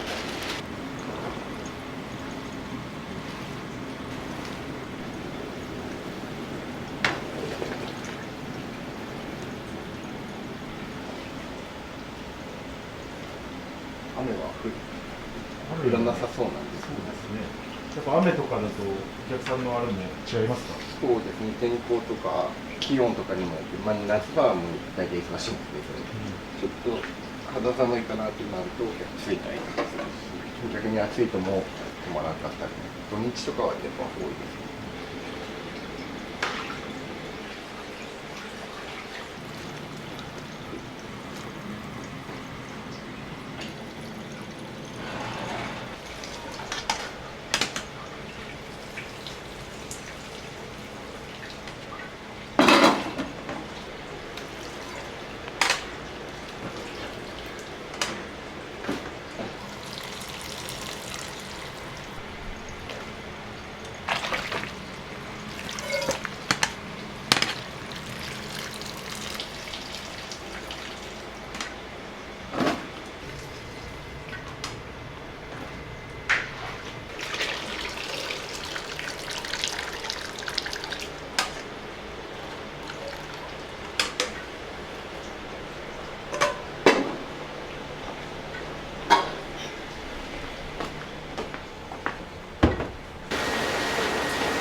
かもめっていう、小麦粉煮込みの麺もあるんですよ。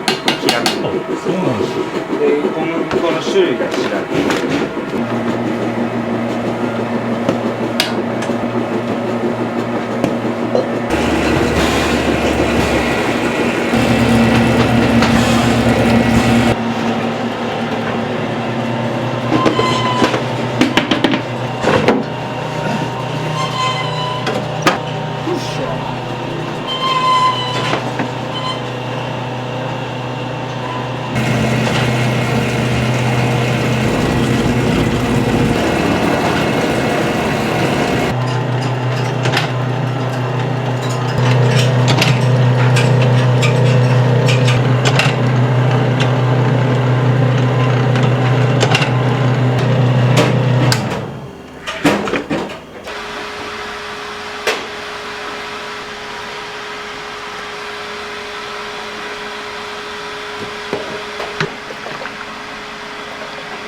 大体頃合いとかって何を見てるんですか？色とか油の音とか、あまり色がつきすぎると置いとく間にも色がついてくるので、もうこれぐらいで揚げて冷める頃にはまたちょうどいいぐらいになってくる。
種いります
丼は25分ぐらいです。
はい、ではお大事に。はい、お電話ありがとうございます。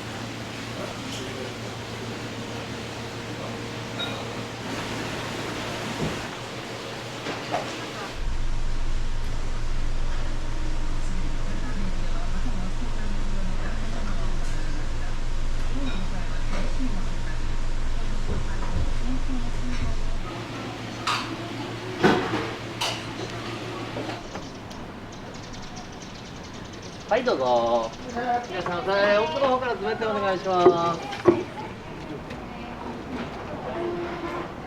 お土産2個あげます。はい、2枚ます。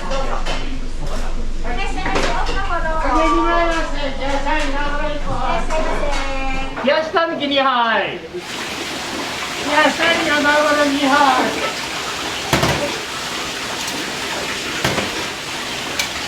冷やしタヌキなるほど1杯。3枚。冷やしタヌキ2杯。こちら。タヌキダブル1杯。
とうございます。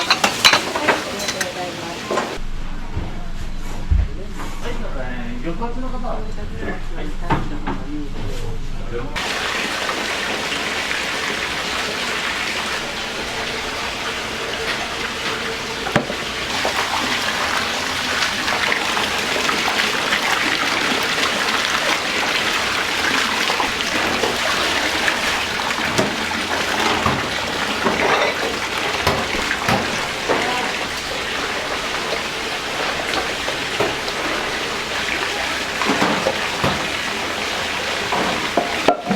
冷やしたぬきの小2杯。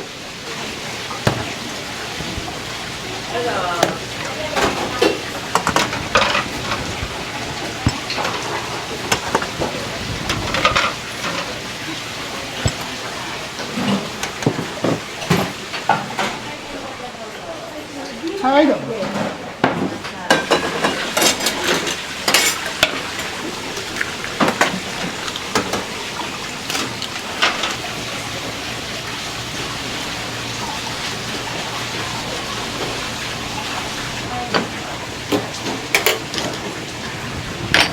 はい、失礼します。お待たせしました。はい。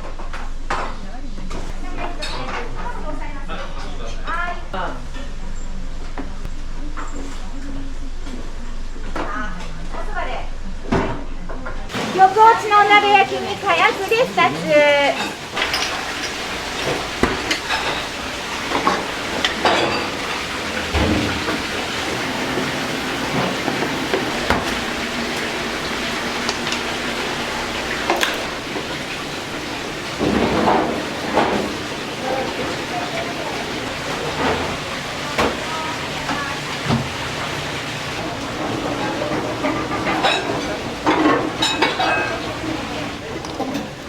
はい、失礼します。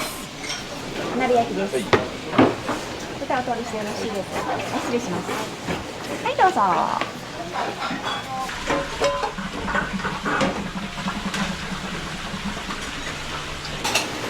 冷やしたぬきダブル1杯。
幽霊。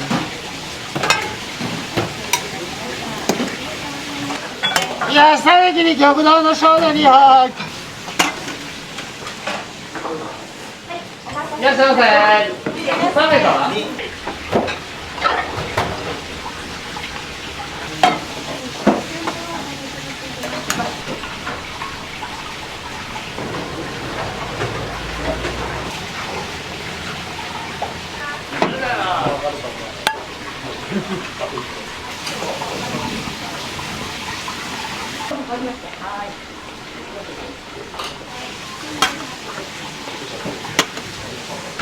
はい、お席どうぞ。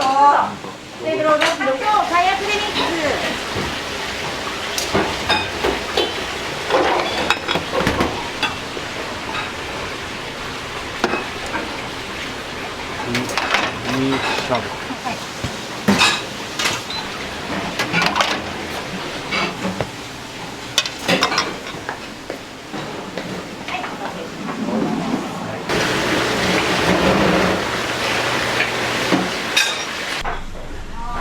ナビとショー。ナビとショー、大阪でよろしいですか。はい。ご飯でいいですか。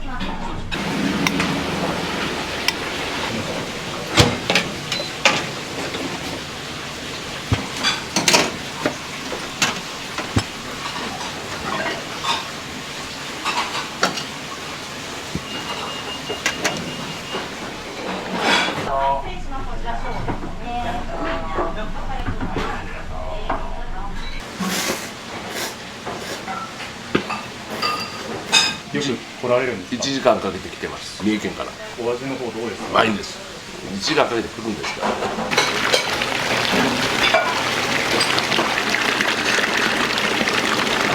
ダブル一杯。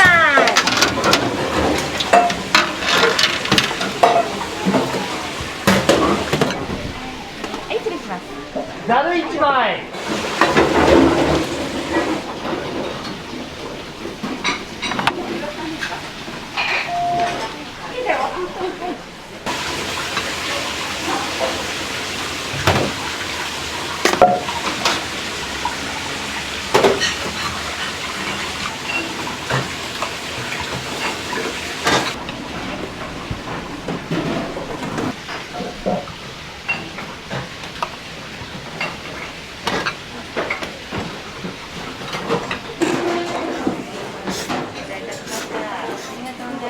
うまい。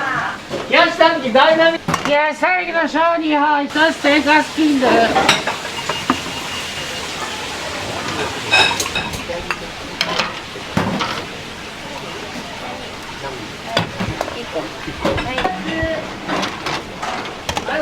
今日はさ、家で聞いてくれます。お土産1個。抜きに冷やし抜きのダブルで2つ。冷やし抜き1杯。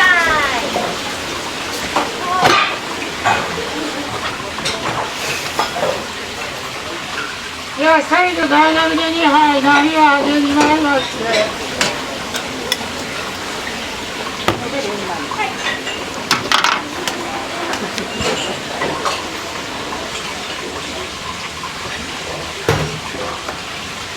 冷やし短期ダブル1杯。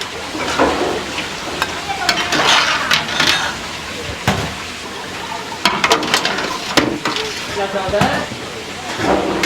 ぬき2杯、1つ相盛りで。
はい、すみません、失礼します。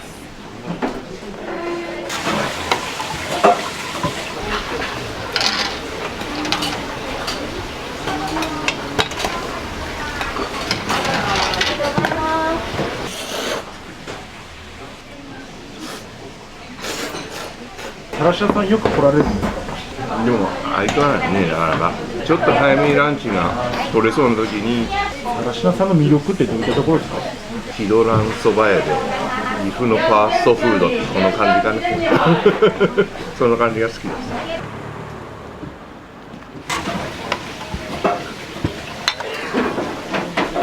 い、すみません、失礼します。ダメです。は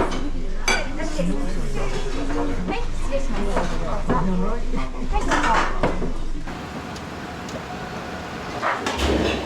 いらっしゃいませ。何名さん。何名さん。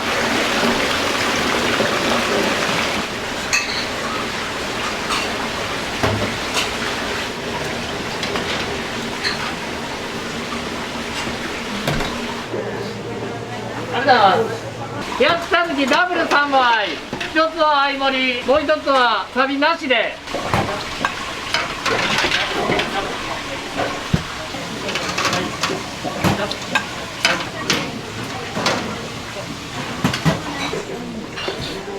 はい、すみません。こちらサビなしですね。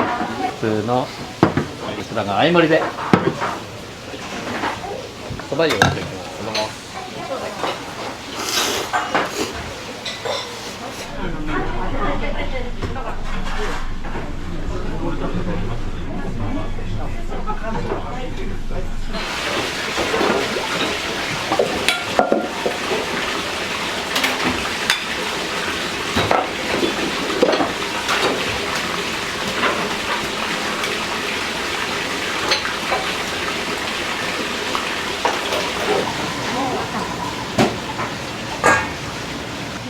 いらっしゃいませ。いらっしゃいませ。お待たせしました。どうぞ。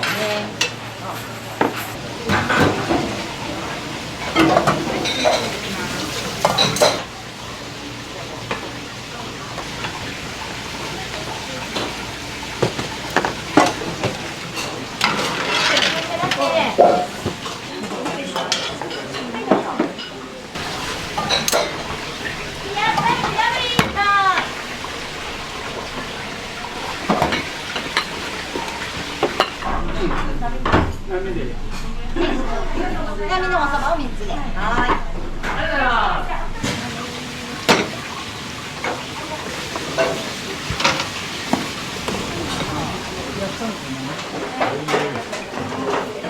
い、失礼します。いらっしゃいませ。波3つです。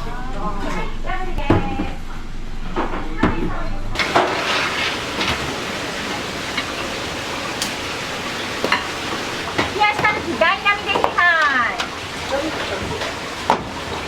はい。冷やしたぬきダブル2杯。はい、失礼します。いらっしゃいませ。一人です。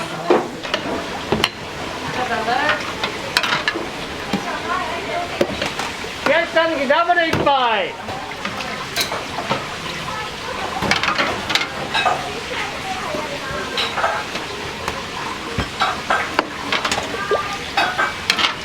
いただきました。ありがとうございます。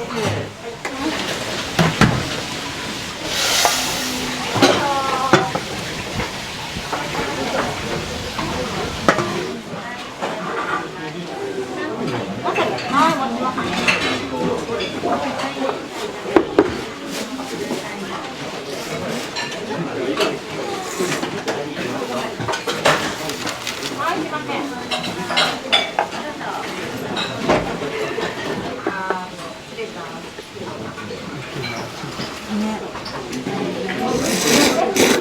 ごめんなさい。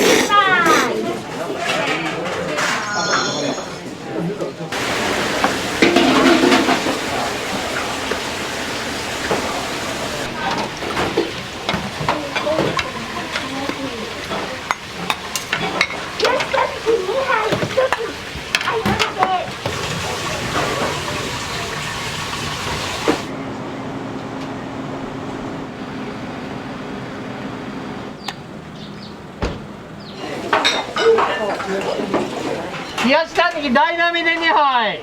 揚げ2枚増しでいなして冷やしたぬきあら1杯。ありもりで冷やしたぬきダブル1杯。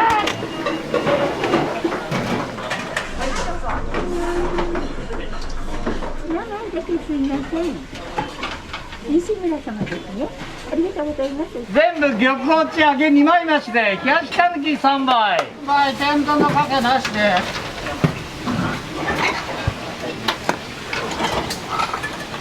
金で冷やしたぬきダブル1杯。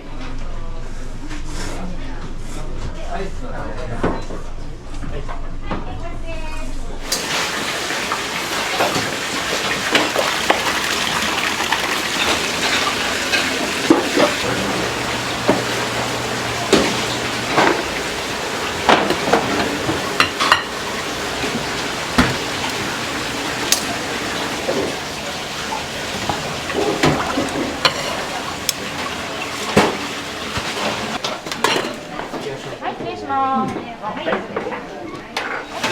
きダブルがついて3杯の冷やしたぬき。冷やしたぬきのダブルがついて3杯の冷やしたぬき。はい、並です。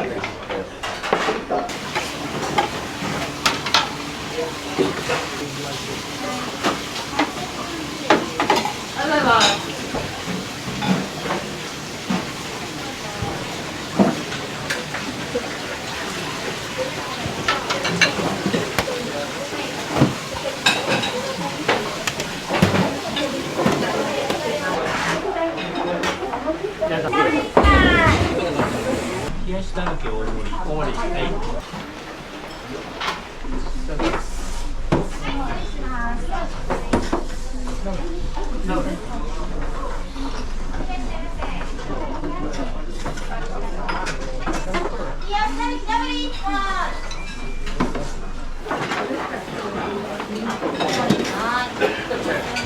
冷やしたぬきダブル1杯。はい、盛りです。すみません。はい。冷やしたぬきダブル1杯。はい。東島さんよく来られるんですか？来るんですか？辛いつゆを食べた後の甘いお揚げが美味しいですよね。あれはもうすっかり癖になってます。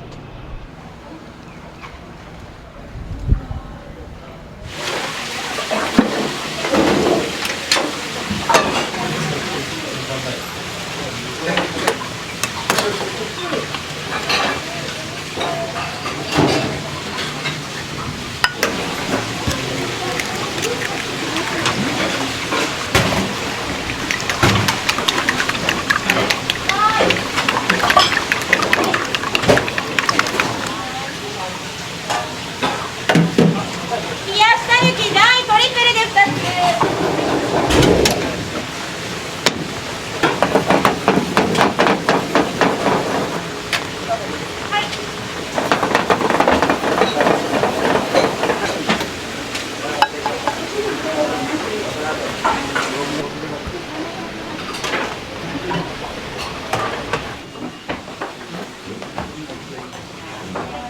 冷やしたぬきダブル。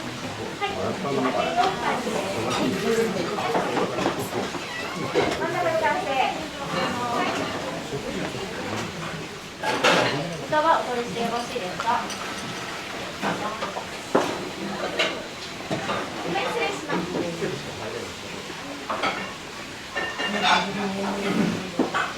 冷やしたぬき1杯。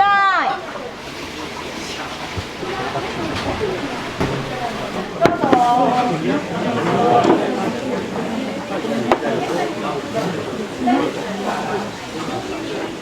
いや、最後ダブル1杯。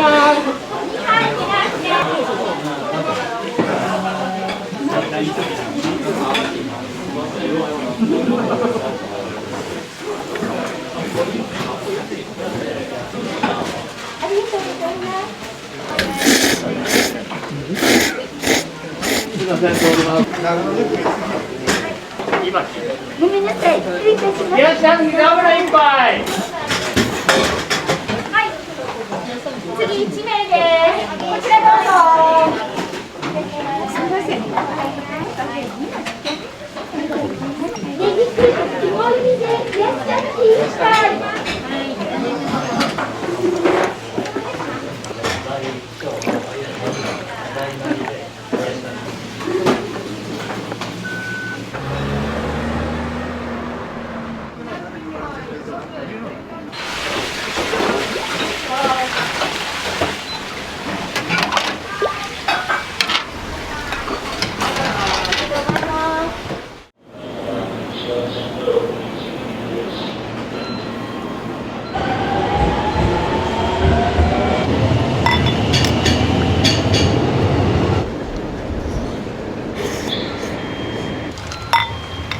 はい、お待ちどうさまです。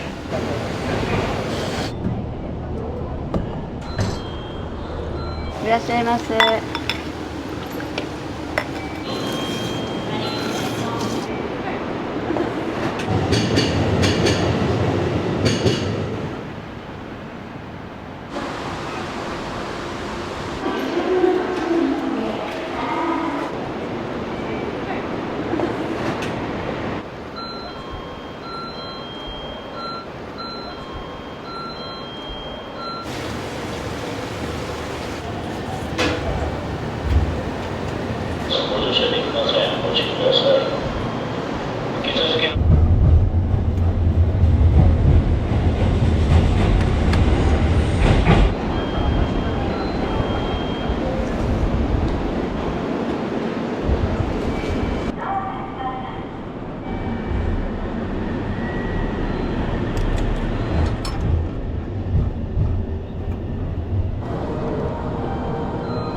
丸を決定です。乗車位置は黄色い数字、次に1番線から発車します列車は11時。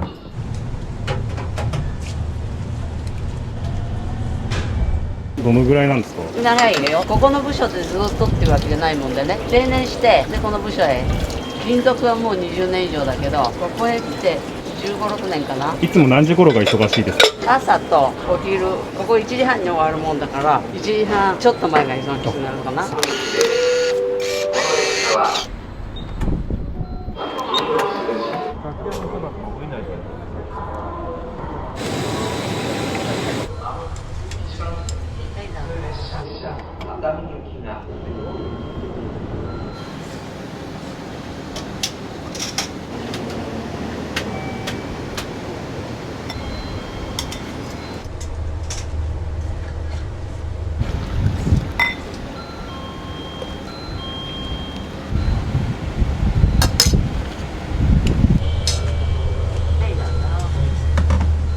黄色い電磁ブロックの内側までお下がりください。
はい、お待ちどうさまです。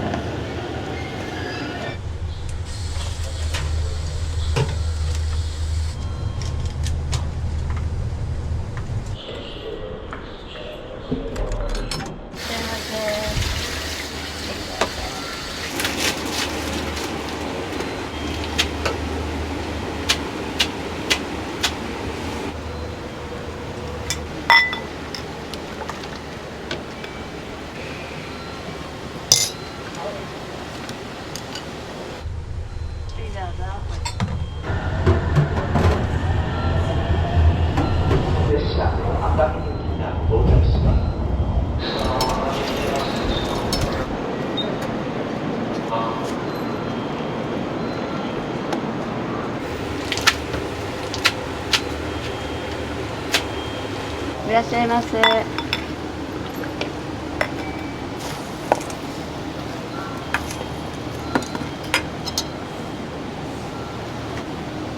い、お待ちどうさまです。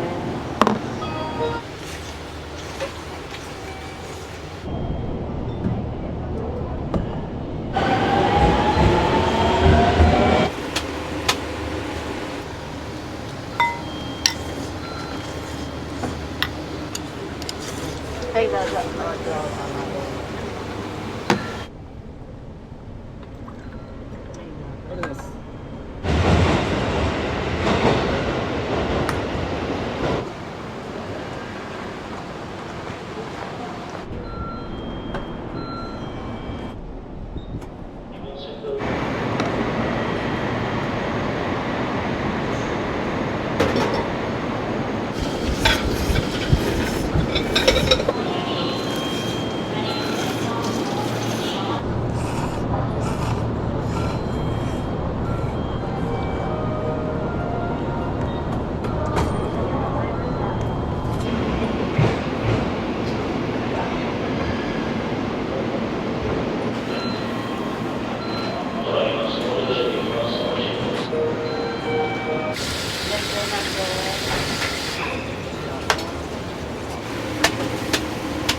お菓子だけど。はい、お待ちどうさま。いらっしゃいませ。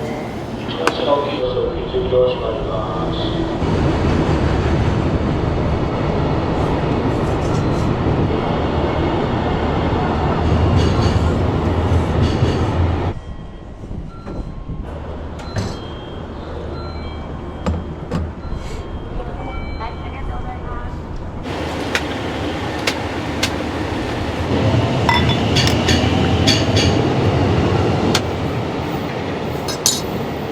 はい、お待ちどうさまです。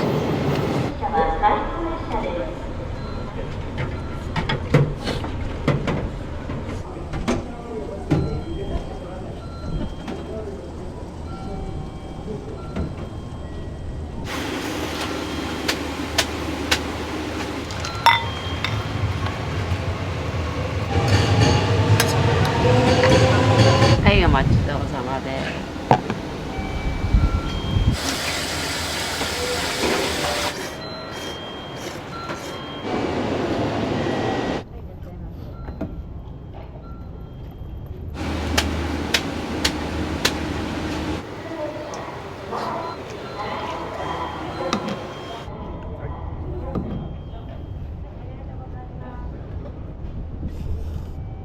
まもなく1番線に普通列車熱海行きが。はい、ありがとうございます。電気が到着します。危ないですから黄色い列車は残留運転です。乗車列車。この列車は東静岡さらに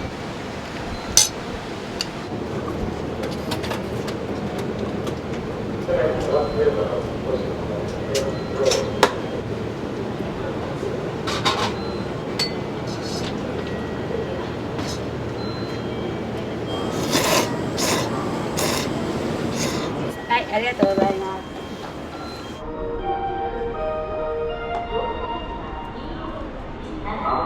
1番線に普通列車